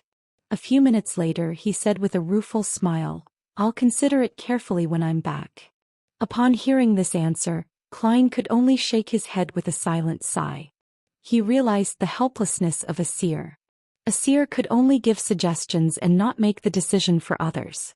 Just as the two left the Topaz room, Angelica walked over and said, "Mr. Moretti, someone wishes for your divination." When she said that, she added with a whisper, "He did not ask for my recommendations. Nor did he view the album.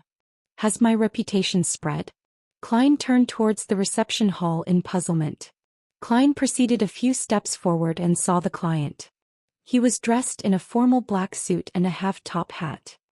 He held a gold-inlaid wooden cane and his short blonde hair flared from the sides. His nose was aquiline like a hawk's beak. Anna's fiancé. The Joyce Meyer that went through a terrifying ordeal. Klein, who had seen him in his dream divination, immediately greeted with a smile, "Good afternoon, Mr. Meyer." "Good afternoon, Mr. Moretti." Joyce took off his hat and bowed in greeting. "Thank you for the advice you gave Anna. She cannot stop praising how miraculous you are." Klein chortled and said, "I did not change a thing. You should be thanking yourself. Without your determination and your hope for a better tomorrow, you wouldn't have been able to overcome such an ordeal." After the exchange of pleasantries, Klein could not help but lampoon inwardly. Does this count as mutual professional bootlicking? In all honesty, I still find my coming back alive a dream. I still cannot believe that I survived wave after wave of terrifying ordeals. Joyce shook his head wistfully.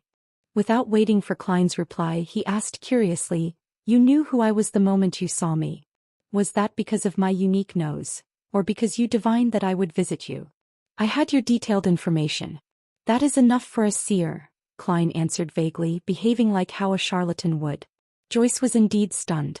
More than 10 seconds later he squeezed a smile. "Mr. Moretti, I wish to request a divination from you." The moment he finished his sentence he suddenly realized something. Mr. Klein Moretti had addressed himself as a seer, not a fortune-teller. "A seer. All right, let us head to Topaz." Klein gestured. At that moment he felt as though he should have worn a long black robe. He tried to keep his words to a minimum to accentuate the mystique of a seer. Joyce Meyer locked the door behind him after entering the divination room.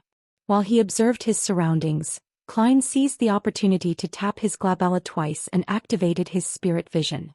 Joyce sat down and set his cane down beside him. He pulled on his black bow tie and said hoarsely, "Mr. Moretti, I wish for you to interpret my dream." Dream interpretation? Klein acted as though it was within his expectations, but was merely asking for confirmation.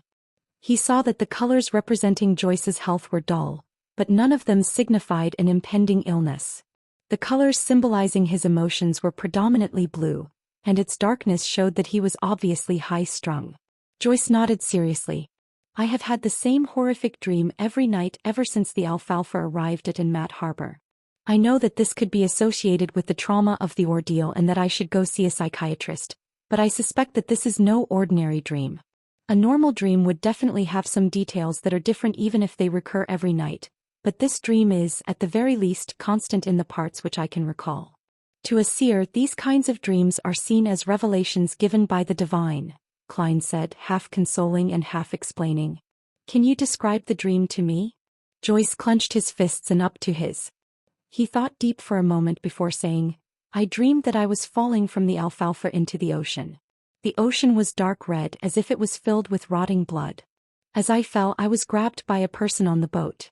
I could not identify him, but I know that he was very strong. And I was also holding on to a person in an attempt to save him from falling into the sea. I know that person.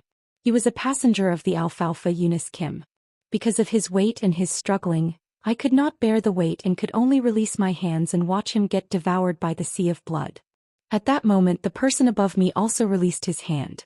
I flailed my arms hoping to grab onto something, but there was nothing. I could only plummet rapidly. Then I wake up in horror, sweat covering my back and forehead." Klein held his forehead and gently rapped it as though he was thinking. He then organized his words and said, "Mr. Meyer, nightmares, similar nightmares and repeated nightmares, these are all psychological problems and have a corresponding source. The same nightmare recurring time and time again is a reminder from your spirituality. It is also a revelation given to you by the divine. Upon seeing Joyce appearing confused, he elaborated, "Do not have any doubt, an ordinary person's spirituality is also capable of giving reminders. I do not know what exactly happened on the alfalfa, but I can see that it was a tragedy of blood and steel.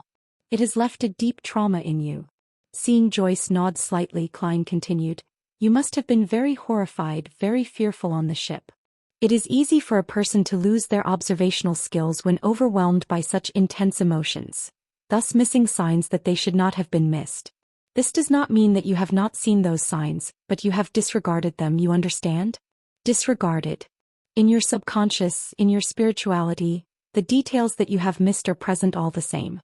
If the thing that the detail is pointing toward is important enough, then your spirituality will remind you in the form of a dream. Previously, I had similar case of disregarding a feeling, only to later realize that the diary was with Ray Bieber. But I was more sensitive and had stronger spirituality. I was also more knowledgeable about mysticism and thus could make a deduction more quickly." Klein paused for a few seconds and looked into Joyce Meyer's eyes. "Did Mr. Eunice Kim, who you let fall into the sea of blood, requested you of something on the boat, but was ultimately unable to escape his fate?" Joyce fidgeted his body unnaturally. He opened his mouth several times before answering. "Yes, but I do not pity him. Perhaps a few days or a week from now, you will see in the newspapers how cruel and evil he was. He raped and murdered at least 3 ladies and tossed a baby into the raging sea. He also led a bunch of savages who had lost their rationality and brutally massacred the passengers and crew of the boat. He was scheming, strong and evil. I did not dare, nor could I stop him. I would only have forfeited my life." "I am not doubting what you did," Klein said, making clear his stand. Then he explained, "But your dream is telling me that you are feeling regret and sorry. You believe that you should not have released your hand back then. Since you believe that killing him was an act of justice, then why are you feeling regret and sorry for it so much so that you have recurring dreams about you releasing your hand?" "I don't know either." Joyce shook his head, confused. Klein crossed his hands and placed it under his chin. He attempted to analyze the situation. "Incorporating what I just described, it seems you have missed certain details. For instance, anything that Eunice Kim mentioned, his contents of his plea, the way he presented himself, etc. I cannot recall the incident for you, so please think about it carefully." "There's nothing." All he could say back then was, "Spare me, I surrender," Joyce muttered in puzzlement. Klein did not know exactly what happened, so he could only guide him based on what he understood from the dream. "Perhaps you felt that Eunice Kim was more useful alive, that he could prove something or to explain something?" Joyce knitted his brows. It was a while before he said, "Perhaps. I still find the conflict that arose on the alfalfa happened too suddenly and turned intense too quickly. It was as if the passive evil in everyone's heart just erupted uncontrollably. It was too abnormal, very abnormal. Perhaps I wish to interrogate Eunice Kim why he acted as though he was possessed by the devil in the first place." Klein suddenly had a stroke of inspiration after hearing Joyce's dreamy description. He spoke mysteriously with a tone unique to charlatans. "No, that's not the only reason." "What?" Joyce seemed shocked. Klein crossed his hands and held his chin up. He stared straight into Joyce's eyes and said with a slow yet forceful tone, "Not only did you find the matter abnormal, but you also saw some things that you disregarded. And putting together these things that you disregarded results in a terrifying conclusion. Your spirituality is telling you that there is someone who should be under the highest suspicion. And that person is the one who had grabbed you but ultimately released his hand in the dream. You do not suspect him subconsciously, and thus you are unable to identify him. He's your partner. He once had control over your fate, or maybe even saved you before." Joyce leaned back suddenly, slamming into the back of the chair with a dull thud. His forehead slowly became laced with sweat, his eyes filled with confusion. I see it." Joyce suddenly stood up noisily, causing his chair to wobble and nearly fall. "Mr. Triss." He used all the energy in him to utter the name. He was a friendly and bashful little boy with a round face. He was the hero that saved the survivors. Klein did not interrupt Joyce's thoughts. He leaned back slightly and waited. Joyce's expression changed several times, finally returning to normal, a normal that had a little paleness. He revealed a rueful smile. "I understand now. Thank you for interpreting my dream. Perhaps it is time for me to make a trip to the police station. He took out his leather wallet and fished out a 1 soldi note. I do not think that money can fully represent your worth, and I can only give you the price you asked for. This is for you. Joyce pushed the note toward Klein. I wouldn't have minded if you gave me £10. 1 soldi, you sure are like your fiancé. Klein kept up his mysterious vibe as a charlatan and said nothing, smiling as he pressed on the note. Joyce took a deep breath, wore his hat and turned to walk toward the door. As he was unlocking the door, he suddenly turned back and said with sincerity, "Thank you, Master Moretti." "Master?" Klein laughed to himself. He watched as Joyce left the divination room and said silently to himself, "Whatever happened on the Alfalfa seems extraordinary. If only the captain was here. He would be able to understand everything that happened in Joyce Meyer's dreams." Tuesday at dawn. Backlund, Empress Borough. Audrey, who woke up earlier, beckoned her golden retriever Susie over. She said with a serious tone, "Susie, you are also a Beyonder now. We are the same kind, EW. No, what I mean is that we have to help each other. Guard the door later and don't let anyone disturb me. I have to conduct a ritual." Susie looked at her mistress and shook her tail in exasperation. After instructing her golden retriever, Susie, Audrey paced around, seemingly worried. She too was uncertain if the ritualistic magic would result in anything odd. "Let's do this." Her eyes turned calm as she used her state as a bystander to view the imagined process. Soon she came to a new arrangement. Audrey unlocked the door to her bedroom and said to Susie, "Susie, sit here. If Annie and the rest try to barge their way in, immediately go to the bathroom to inform me." In order to prevent any accidents, her personal maidservant had the key to unlock her door. Susie looked at her enigmatically and wagged her tail thrice. "Very good. I will let you choose anything you want for lunch today." Audrey pumped her fist gently. After exhorting Susie, she entered the bathroom. The square bathtub was 3 to 4 meters on each side. There was clear water rippling gently in it with steam emitting from it. It was quite a dreamy sight. Audrey tidied up a rectangular table with many bottles placed on it. Then she went back out and moved candles, sacrificial items and a white robe over. Immediately after that she closed the bathroom door. With everything done, Audrey heaved a sigh of relief and picked up a translucent light blue bottle beside the 4 candles. The cylindrical bottle shimmered dreamily under the light. In it was the essence oils she had distilled from a mixture yesterday. As an aficionado of mysticism, she had no lack of research regarding such items. She had many different kinds of pure dew, flower essence, perfume, essential oils, and incense that she brewed herself at home. As such, she had already finished the initial preparations according to the fool's instructions. Moonflowers, gold mint, slumber flowers, fingered citron and rock rose. What an odd concoction, Audrey mumbled softly. Oh, one has to cleanse one's body and calm their mind before engaging in ritualistic magic. This is a form of reverence to the divine, to the target. As she went through the entire process in her head, she placed the ritual's essential oil beside her bathtub. She reached out and began disrobing what she wore at home. Pieces of her silk clothing fell into the laundry basket one after another. Audrey coiled up her hair into a bun and tested the water's temperature with her hand. Then she carefully stepped into the bathtub, allowing her body to slowly sink into the water's warm embrace. Phew, she exhaled comfortably, finding herself warm all over. She felt abnormally relaxed. I don't even want to move a single finger. Audrey forcefully pumped herself out as she grabbed the translucent light blue bottle beside her and dripped a few drops into the water. A waft of fragrance dispersed, filling the silence with a refreshing smell. Audrey breathed in a few times and nodded in satisfaction. Not bad. Smells really good. How relaxing. How comfortable. I don't want to move at all. All I wish is to lie here in silence. Silence in silence. Valence. After losing her sense of time, Audrey suddenly heard barking. She opened her eyes in shock, looking to her sides in a daze. She had no idea when Susie had opened the door and entered. She was squatting outside the bathtub, looking at her with an exasperated look. As she rubbed the corners of her eyes, Audrey felt that the water had cooled down quite significantly. I fell asleep? She subconsciously asked herself. Susie looked at her without barking or wagging her tail. Haha, the effects of that bottle of ritual essential oil sure is great. Yeah, really great. Audrey chuckled dryly as she explained with a cheerful tone.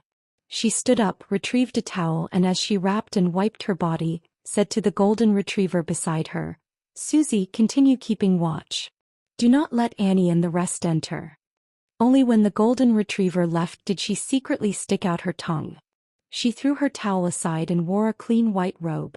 After closing the door to the bathroom, Audrey recalled the ritual she had memorized.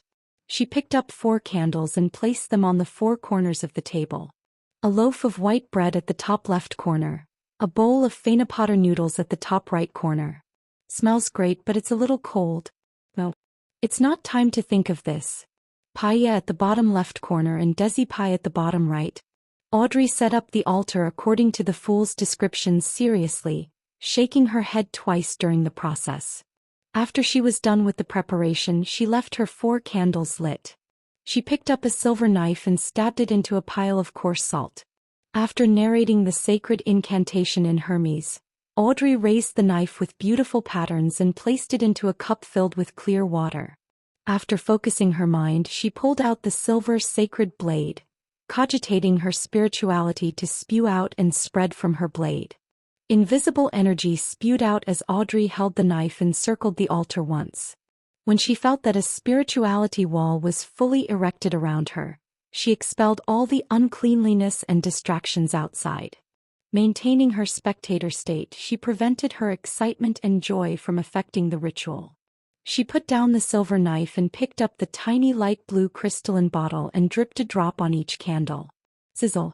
A faint fragrance emanated as Audrey's body, heart, and soul seemed to attain tranquility. She drew a breath as she lowered her head in reverence and began chanting the incantation in Hermes. The fool that doesn't belong to this era. You are the mysterious ruler above the gray fog. You are the king of yellow and black who wields good luck. I pray for your help. I pray for your loving grace. I pray for you to give me a good dream.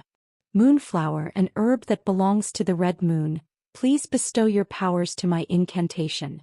Fingered citron, an herb that belongs to the sun, please bestow your powers to my incantation. Right after Audrey chanted the incantation and hoped to cogitate the contents of her plea, she felt there was a stir within the spirituality wall.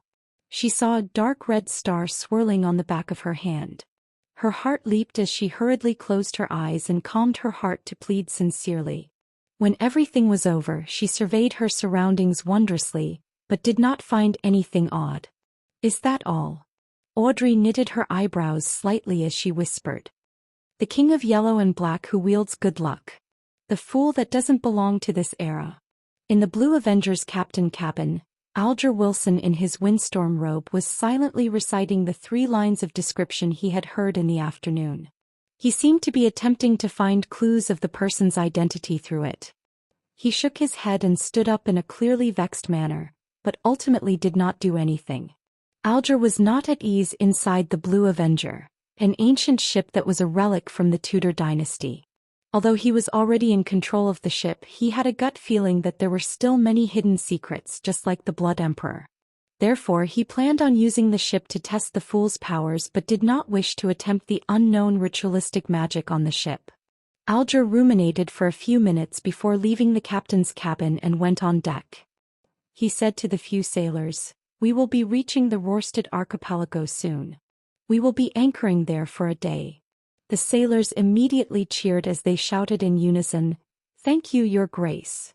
As the ghost ship did not need sailors, there were very few sailors on board. There was no need to worry about their supplies, being able to enjoy fresh food and clean water. However, day after day of voyaging at sea and the nearly unending vistas exhausted them both physically and mentally. It felt like they were always repressed and tolerating something until they lost control. As for the Rorstad archipelago, it was a famous colony on the Sonia Sea. Their business was booming and they had all kinds of industries. I simply can't wait. A crew member gyrated his hips and sniggered a meaningful laugh that all men would understand. On the public carriage toward Zetland Street, Klein, who was reading the newspapers leisurely, suddenly jolted. He seemed to hear an ethereal voice calling out to him. Shapeless murmurs resounded in his mind as his forehead throbbed uncontrollably. The contents of the calling that could not be heard left as fast as it came. In just 10 seconds it was gone. Klein pinched his forehead and resisted the throbbing pain deep in his brain. Is this the murmurings of unknown existences that old Neil mentioned? A result of having enhanced spiritual perception? Thoughts flashed through Klein's mind as he suddenly saw 4 black dots appear on the back of his right hand. They were like tiny inconspicuous moles. The 4 black dots that stemmed from the luck enhancement ritual quickly sank, dimmed and vanished. Klein looked at it in surprise and had an additional guess about what had just happened. Justice or the hanged man has attempted the ritualistic magic I gave them. Was my train of thought right? Those 3 descriptions have precisely pointed towards me through the mysterious space above the gray fog? But I'm far from powerful enough. I can't hear the contents of their requests. I wonder if the information is stored above the gray fog. Yes, I should confirm it by entering tonight. Klein felt a little perturbed and agitated. He quickly raised his newspaper and hid his face, preventing anyone from seeing the changes to his expression. Soon he arrived at Zetland Street and entered the Blackthorn Security Company. Before he could greet Rosen, Klein saw Captain Dunsmith walk out. He held a piece of paper with a portrait on it. Take a look at this internal warrant of arrest. A very cruel and vicious beyonder has entered Tingen. Dressed in his black windbreaker, the hatless Dunn swept his gaze over and handed the piece of paper in passing. Klein received it, and the first thing that entered his vision was a portrait sketch. The sketch was of boy with a round face. He looked amiable with a tiny hint of bashfulness and was fairly young, probably about 18 or 19 years old. Triss, a suspected beyonder. The initial estimate is that he's a Sequence 8 instigator, and we are not eliminating the possibility that the Theosophy Order is behind it. The culprit behind the massacre of the Alfalfa. According to a witness testimony, he came to Tingen after leaving in Mat Harbor. His current whereabouts are unknown. Triss, Alpha, is actually a crime committed by a beyonder? Klein suddenly recalled the dream interpretation from yesterday afternoon and Joyce Meyer's description. He immediately said, "Captain, I know one of the witnesses. He might very well be an important witness." "I know. Joyce Meyer. My help was requested by the machinery hive mind last night. I saw you in Joyce's dream. Many details have led to the confirmation that the Alfalfa tragedy was a result of Triss." Dunn's gray eyes looked unperturbed as he chuckled. "How uninteresting. Captain. Thankfully it was my rest day yesterday and not me acting as seer during working hours." Klein lampooned. He barely missed the horror of being caught skiving by his direct superior. He asked instead, "Which sequence pathway is instigator? What kind of organization is the Theosophy Order? Was instigating others to kill each other the method Triss used to eliminate the side effects of the potion, or was it a requirement needed to advance?" Dunn thought for a few seconds and said, "Coincidentally, it's about time for you to learn the relevant information regarding Beyonders and the mysterious organizations. You shouldn't be ordered by old Neil to keep reading the historical documents all the time." "Captain, wasn't the reason for recruiting me to be your history expert?" Klein did not dare point out the problem as he nodded seriously. "All right." With a document signed by Dunn, Klein went underground and turned into the armory. "Dunn is right. It's time you understand the different Beyonders and the various secret organizations." Dressed in a black classic robe, old Neil read the note without finding it surprising. Instead, he supported the captain's decision. He then added immediately with a smile, "After all, you will be heading to the underground market with me tomorrow night." "Tomorrow night?"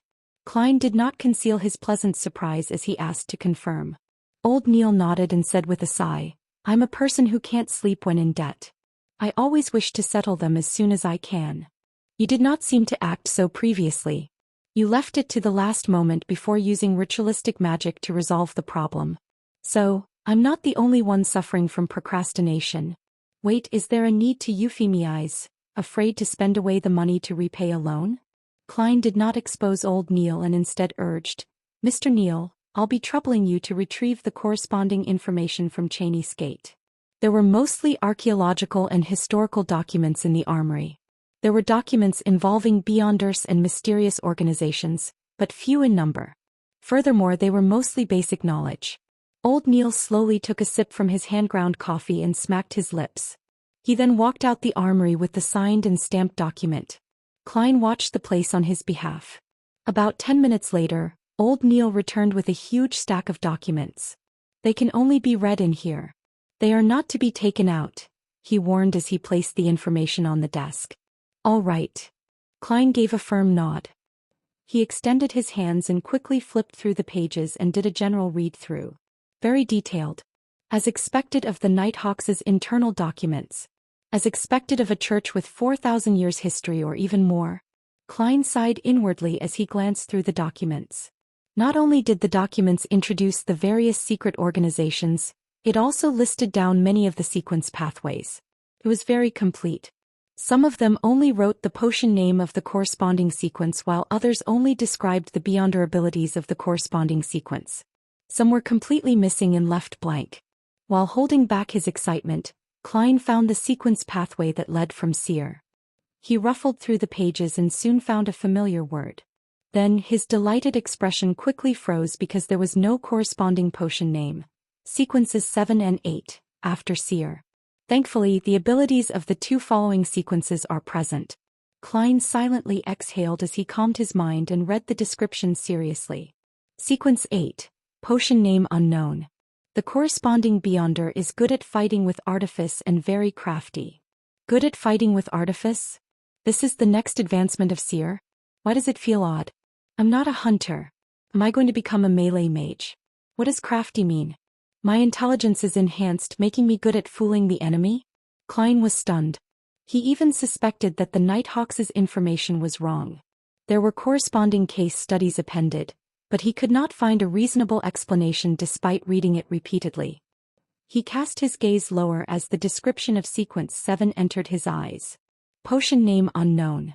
The corresponding Beyonder is good at many spells that can be quickly cast. Fuses one's body's skill and supernatural powers as one. That's more like it. This is what an advancement of a Seer should sound like. Klein heaved a sigh of relief. After seeing the case studies of Sequence 7, he cast his eyes to the overall description of the pathway. This sequence pathway was first established by the Solomon Empire's Zeratul family. During the conflicts of the Fourth Epoch, the family was not fully destroyed. The family's name was occasionally heard in the history of the Fifth Epoch. It is suspected to be connected to the ancient organization, the Secret Order. Zeratul. Upon seeing this name, Klein's eyes constricted. He had just seen this name appear in the remnant diary pages of Emperor Roselle yesterday afternoon. Roselle's acting came from a reminder by the mysterious figure known as Zeratul. Because of that mysterious Zeratul, Emperor Roselle regretted not choosing Seer? Therefore I was indirectly influenced, turning me into a Seer. It makes acting return to the embrace of the Seer. Feels like it was all predestined. Klein knitted his brows and felt that things were somewhat different. Just from the logical chain, he did not feel that there was anything wrong in any aspect. However, in the domain of mysticism, predestiny often manifested things and involved new problems. In addition, transmigration is quite a baffling matter. It's just confusing. And the guy I've possessed tried to commit suicide because of the lost notebook of the Secret Order. Klein thought for quite a while and had many guesses, but lacked the information needed to prove them. Phew. After repeatedly reading the information, he finally suppressed his ideas and read the other records. He first found the Sailor sequence and discovered that it indeed belonged to the Lord of Storms. For an old opponent that they haven't faced for perhaps more than 2,000 to 3,000 years. The Nighthawks' internal records were rather detailed. Sequence 8, Folk of Rage. Ancient name, Guardian of the Windstorm. The corresponding Beyonder can release several strikes that exceed ordinary thresholds when enraged. Their strength and speed are greatly enhanced. Facing them is like facing a storm. Sequence 7, Seafarer. Ancient name, Windstorm Priest.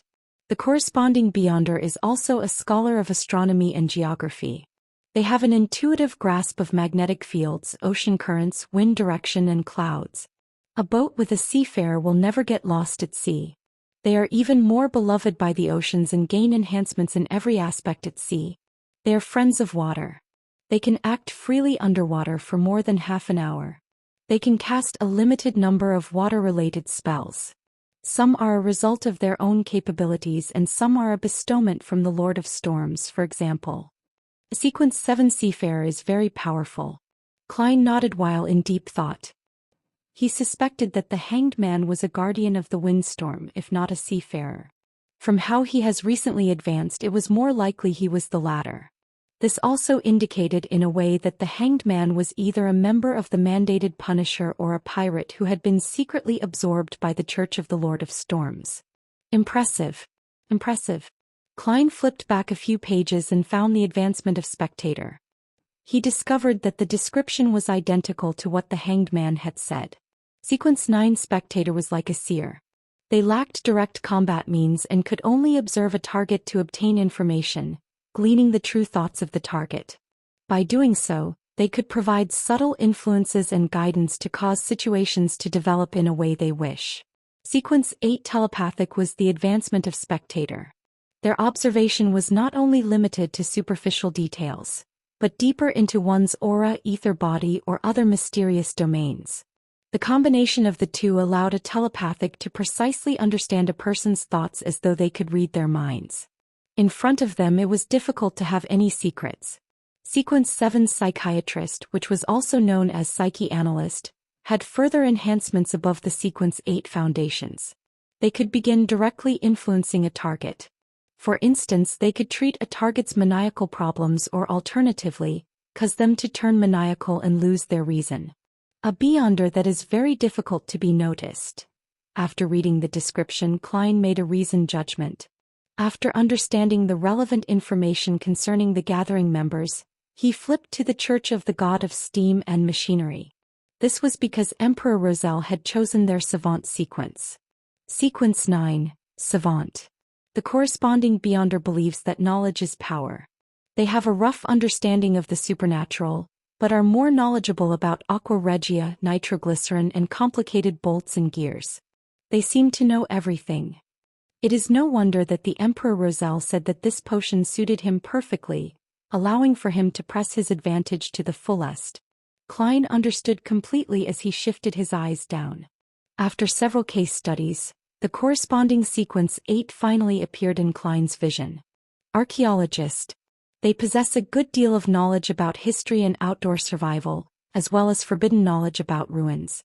They have a strong enough body and ability to face everything. Sequence 7, Appraiser. They can intuitively understand the powers and problems of most extraordinary items, and can use them while keeping danger at its lowest. As Klein's security clearance was insufficient, he only had access to sequence pathways up to 7. It left him a little frustrated, but there was no other way around it. He only wished that Backlund would quickly send over the sealed artifact 2-049 to determine if Ray Bieber was a descendant of the Antigonus family.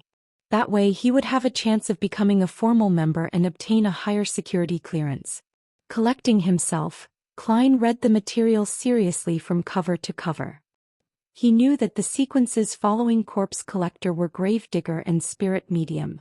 He also knew that there was no information about the Sequence 8 of the Mystery Prior Path. Not only was there no name for the potion, but even the description had been left blank. There was a name for Sequence 7 of that path. Warlock. Sounds impressive. Klein slowly flipped the page and saw Apprentice and Marauder, which Emperor Roselle had lingering thoughts for. The records only reach Sequence 8 and nothing more. Sequence 9, Apprentice. Their abilities are rather strange. Can only be confirmed that this is the originating pathway of a mage. They are rarely trapped and very difficult to be stopped.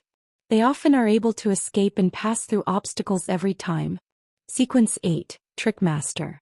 They wield all kinds of strange but impotent spells. Sequence 9, Marauder. Difficult to separate these beyonders from ordinary bandits or thieves. Perhaps the means available to them are more impressive, but their goal of stealing riches is not for enjoyment or survival. It's more like answering a calling. Sequence 8, Sequencers. We have also discovered traces of beyonders in fraud investigations. They gain enjoyment from swindling. Gain enjoyment from swindling. This is acting in a different form, isn't it? If I had the choice, I might have chosen apprentice, Klein silently said to himself. Suddenly he discovered the corresponding sequence potion of the culprit of the Alfalfa tragedy, Tris. Instigator. Sequence 8, Instigator. They are adept at triggering the evil desires deep in people's hearts, causing contradictions and inciting conflict, thus resulting in bloody massacres. The description isn't detailed enough. From the looks of it, the Nighthawks do not understand the capabilities of this potion well enough. But it does match the characteristics of the Alfalfa tragedy. Klein cast his gaze up and read the corresponding Sequence 9 for Instigator. Sequence 9, Assassin. Can transform their bodies in a short period of time and become light as a feather. They can also utilize vision equal to that of an eagle. Every assassin is adept at hiding in the shadows. They have dexterous steps and have the ability to release all their strength in one blow. After reading the description, Klein was left completely confused. The advancement from assassin is instigator? This advancement is just as odd as how a seer advances to a class that is good at fighting with artifice. Some sequence pathways advance in a very ordinary fashion, such as spectator. Yet there are sequence pathways that seem to violate intuition and logic? Well, that might not be completely true. Perhaps I just haven't discovered some of the hidden common points. For instance, assassins and instigators can both bring catastrophe to others. But I can't figure out the advancement of seer. Hey, could it be of the Gandalf 1 lineage? After adding some supportive magic, the other attribute points are dumped into strength and techniques? As Klein lampooned in a speechless manner, he silently shook his head. He flipped to the section about the secret organization, the Theosophy Order that involved instigators. Theosophy Order. A secret organization that appeared in the Fifth Epoch, which is the early era of the current epoch. They believe that the mind is fundamental to a person while the physical flesh is a cage that restrains the mind. The reason why humans do evil is a result of the physical body's influence. One has to use their spirituality to obtain knowledge, allowing the mind to gradually extricate from the body. Then, through the trials of the stars, they will eventually be separated from the material world, returning to the purest and truest self, obtaining eternal redemption. Therefore, many extremist members of the Theosophy Order will make destroying the bodies of others their goal, which has led to many bloody massacres. It is obvious that they possess two sequence pathways. The first is the more common apprentice and trickmaster potions among their members. The other sequence, comprised of assassin and instigator, rarely appear. There is currently no evidence that indicates that the Theosophy Order possesses Sequence 7 or higher potions. It is unknown how the Theosophy Order established itself. Their possible origins can only be analyzed using the two sequence pathways. Firstly, the apprentice and trickmaster sequences easily remind people of the Abraham family of the Trickmaster dynasty in the Fourth Epoch. The Tamara family, tied to the Abraham family through marriage for extended periods of time, cannot be eliminated as well. Secondly, assassin and instigator point towards the Demonist sect. The Abraham, Tamara, Antigonus and Zeratul families, the Solomon Empire's Dark Emperor, the Tudor dynasty's Blood Emperor, the Trunsoist Empire, and the Jacob and Ammon families that the Hanged Man had mentioned. There are really lots of secrets buried in the history of the Fourth Epoch. There might be a lot of facts too. Klein was astounded from what he read. He had a deep appreciation for how the history of the Fourth Epoch was clouded in fog. The outline he could see through the fog left him shuddering involuntarily. It was as though he could imagine a thriving era of Beyonders, an epoch with blood and strangeness in a concerted dance or horror and distortion in a symphony. Klein drew in a silent gasp and flipped through the book, but did not discover any corresponding descriptions of the Demonist sect. He looked up and saw old Neil wrestling with some filter paper with his hand-ground coffee. He asked sincerely, "Mr. Neil, what organization is the Demonist sect? I can't find any introduction about them in the documents." Old Neil was in no hurry to respond. After wrestling with his coffee, he chuckled and said, "Your security clearance isn't high enough. Even with Dunn's permission, you would not be able to read the relevant information. It can also be said that a lot of the information is only available in the Holy Cathedral and isn't stored behind Tinjin City's Chinese Gate. Perhaps wait till the day you become a captain of the Nighthawks. You would be sent to the Holy Cathedral for training and would then be able to access them. I do not understand much about the Demonist sect. All I know is that they worship the primordial Demoness. They believe that this secret existence is the true inheritor of the Creator. She was born out of the chaos and was the earliest to be born from the Creator's body. She is also the ultimate ender that ends everything. Their sequence pathways are related to this because to obtain the favor of the primordial Demoness and to approach this secret existence, the upper echelons are all female. This is also why they are called the Demonist sect. Anything else is not something a formal member like me will know. I've heard that the demonesses make it their mission to spread catastrophes. Spread catastrophes. This does match the hidden commonality of assassin and instigator. But this Mr. Trist's future seems bleak. The subsequent potions seem to be more suited for females.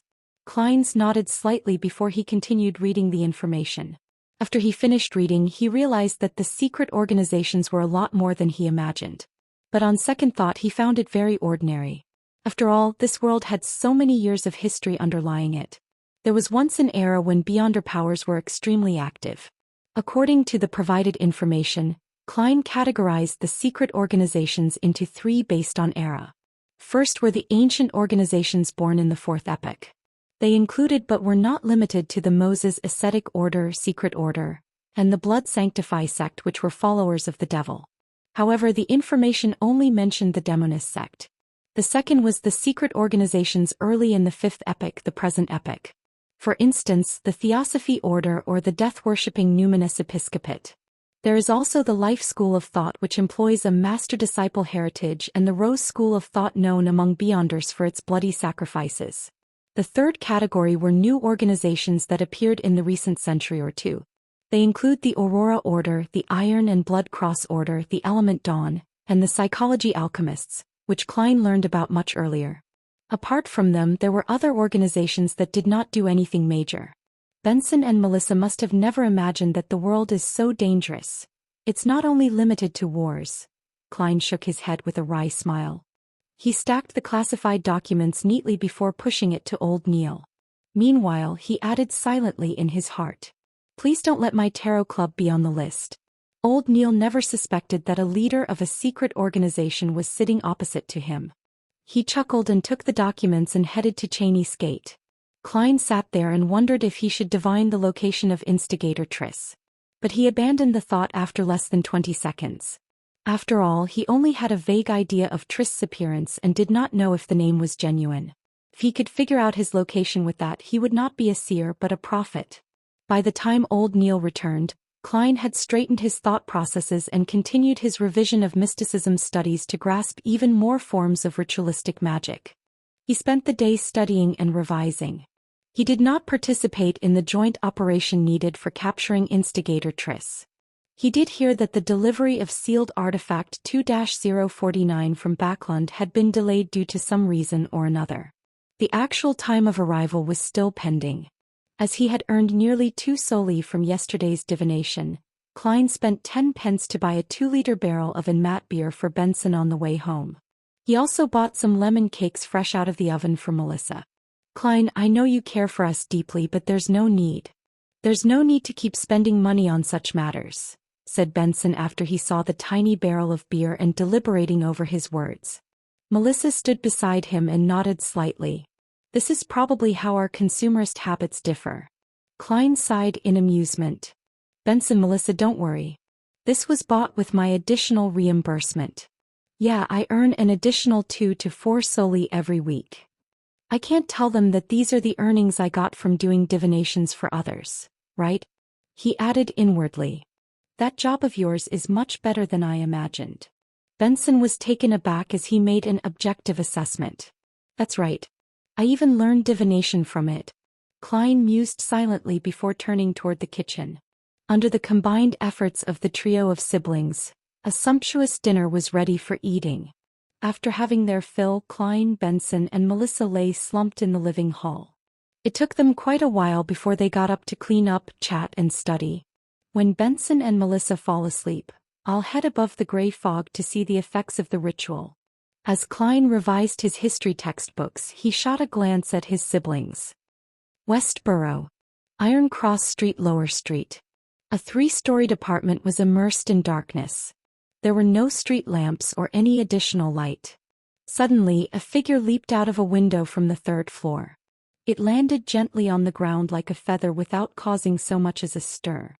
His body crouched and suddenly vanished as though he had blended into the shadows. All that could be seen was the outline of his body. As he traveled quickly, the figure arrived at the harbor. He headed for a corner devoid of anything except for a pile of goods. He seriously observed for a moment, circling the area twice before leaving the darkness and entering the corner. One could see his round and amiable face. He was instigator Triss, who had single-handedly caused the tragedy of the Alfalfa. How does it feel? A mysterious figure wearing a black hooded robe walked out of the shadows. The hoarse voice obviously belonged to a woman. Triss revealed a friendly and satisfied smile. Feels great. It was a scene I dreamed and yearned for. I think I have appropriately completed the mission and have taken the necessary preparations for the advancement. The black-robed woman nodded indiscernibly and said, "Very well. According to the promise, I'll hand you the Sequence 7 formula and the 3 main ingredients. You will have to gather the rest by yourself." "No problem," Triss answered, seemingly prepared.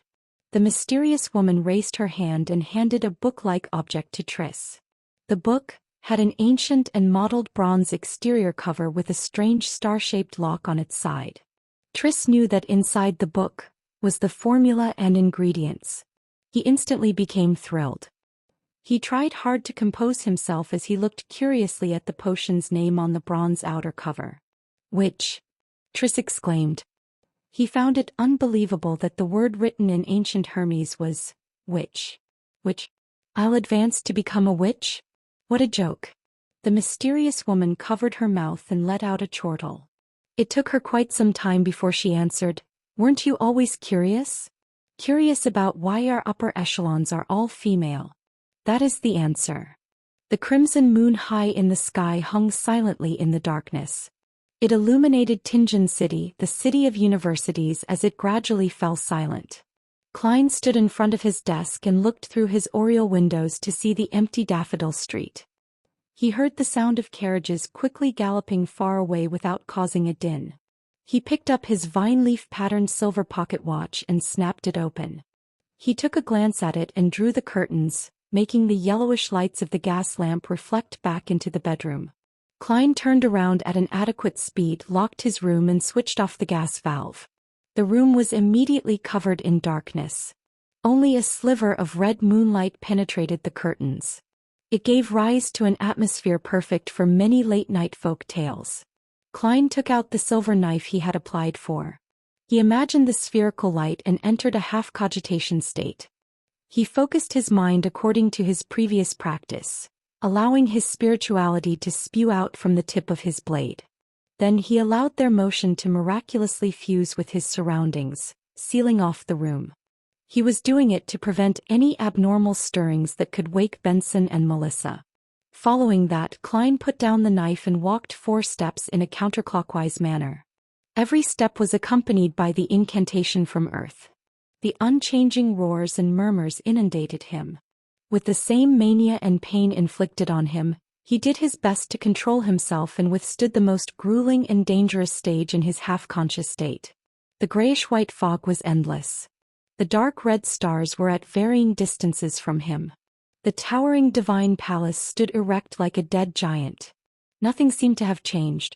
The silence and antiquity that had accumulated over thousands of years swarmed him. "No, there is a change," Klein silently muttered to himself. His gaze locked onto a dark red star near him. That was the star symbolizing justice. The star's deep redness began to pulse. It did so with average amplitude but did not stop. Klein carefully spread out his spirituality towards the deep redness. The moment the two made contact, he felt a hum in his head. He saw a blurry and distorted scene and heard the illusory but stacked voice of prayers. "The fool that doesn't belong to this era. You are the mysterious ruler above the gray fog. You are the king of yellow and black who wields good luck. I pray for your help. I pray for your loving grace. I pray for you to give me a good dream. I pray for you to give me a good dream. I pray for you to give me a good dream. The female voice resounded constantly in an intermittent fashion. Klein's psyche turned more irritable and chaotic. It was akin to listening to someone upstairs pounding on the floor when he had just fallen asleep. He repressed his emotions and used cogitation to calm the urge. He carefully discerned the blurry scene that appeared before him. It was a girl dressed in white robes. She had a head of beautiful golden hair. She was standing before 4 flickering flames, her head lowered as she kept chanting. From the distorted image, Klein barely recognized her to be Miss Justice. At this point he confirmed that the ritual incantation he had created could precisely point towards the gray fog towards him. This gave him a huge sense of achievement, going from nothing to having something. I won't praise myself for being awesome. Klein's mood turned for the better. He felt that the pleading voice that echoed in his ears like a buzzing fly was now acceptable.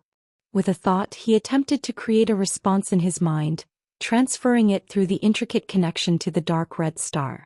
I'm aware. The gray layer emanated before him. A distorted and blurry figure stood in the deepest depths. The spot where his eyes ought to be swirled with deep redness as his voice resounded repeatedly in the vast and empty world. I'm aware. I'm aware. I'm aware. Audrey Hall was jolted awake suddenly. She sat up with her blanket wrapped around her as her mind was fully occupied with the scenes she saw in her dream.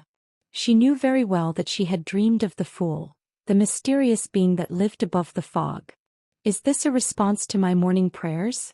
Audrey, who quickly entered her spectator state, calmed down and analyzed. Although she did not understand why the Fool did not respond on the spot and only did so at night, she was still shocked that the ritualistic magic was effective with the few lines of incantation. In the past she had prayed to the Evernight goddess, but had never received any response. Even if Mr. Fool was not a god, he is likely not far from being one. Audrey slowly inhaled before slowly exhaling. Since he was a powerful existence that she had no means of resisting, she quickly threw aside her worries. She began considering what to do next. First, I have to completely digest the spectator potion. My acting is still pretty good. Second, I have to seek out the psychology alchemist. Third, I should try to obtain the telepathist potion formula from Mr. Fool or clues regarding the psychology alchemists elsewhere. However, every godlike existence should have a complete sequence pathway that belongs to them. They might not know the formulas of other sequence pathways. A new Beyonder organization like the psychology alchemists might not be able to garner Mr. Fool's attention. With the connection severed, Klein sat at the bronze table's seat of honor in a rather good mood. He was completely covered in gray fog. He leaned back and clenched his fist to cover his mouth. He recalled and analyzed the process. At that moment he was the only living being in the world of the gray fog. Apart from that, there was absolute silence. It seems I can only pass information over and am unable to use the powers in here. From the looks of it, my idea of manipulation would not work. Klein kept prodding his mouth as he silently made a conclusion. He had originally planned on attempting to bind his body with the world of the gray fog in the same manner if the incantation and ritual proved effective. As such, he could then leverage all the power of this mysterious space. If that happened, he could pray to himself, and through such a manipulative manner he could go around the limitations, the mysteries and the danger, allowing him to fully use the gray fog world.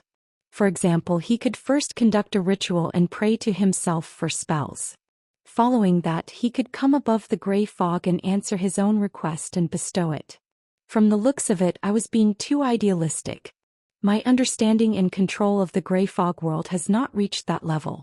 Klein shook his head in a self-deprecating manner and planned on leaving. At that moment, he saw the dark red star that represented the hanged man begin to pulse. He heard an ethereal and formless voice spread out. I coincidentally chanced upon the hanged man's ritual? Klein nodded in thought. He sat at the seat of honor of the long bronze table and extended his hand to tap on the star. His spirituality spread as it touched the pulsing deep redness that he heard the hanged man's heavy and repeated prayers along with a blurry scene. The hanged man was draped in a pure black robe in the scene. He stood in front of 4 plumes of fire. The surrounding spirituality had formed a wall, isolating him from any external influence. Klein did not immediately respond. All he did was watch and listen silently. You are the king of yellow and black who wields good luck. I pray for your help. After the hanged man finished his prayer, he waited for a while. Seeing that there was no response, he began dismantling the spirituality wall, extinguished the candles and tidied up the altar. Finally, he swiped his extended hand as aqueous light spread out, making the altar table look brand new. Water-based spell.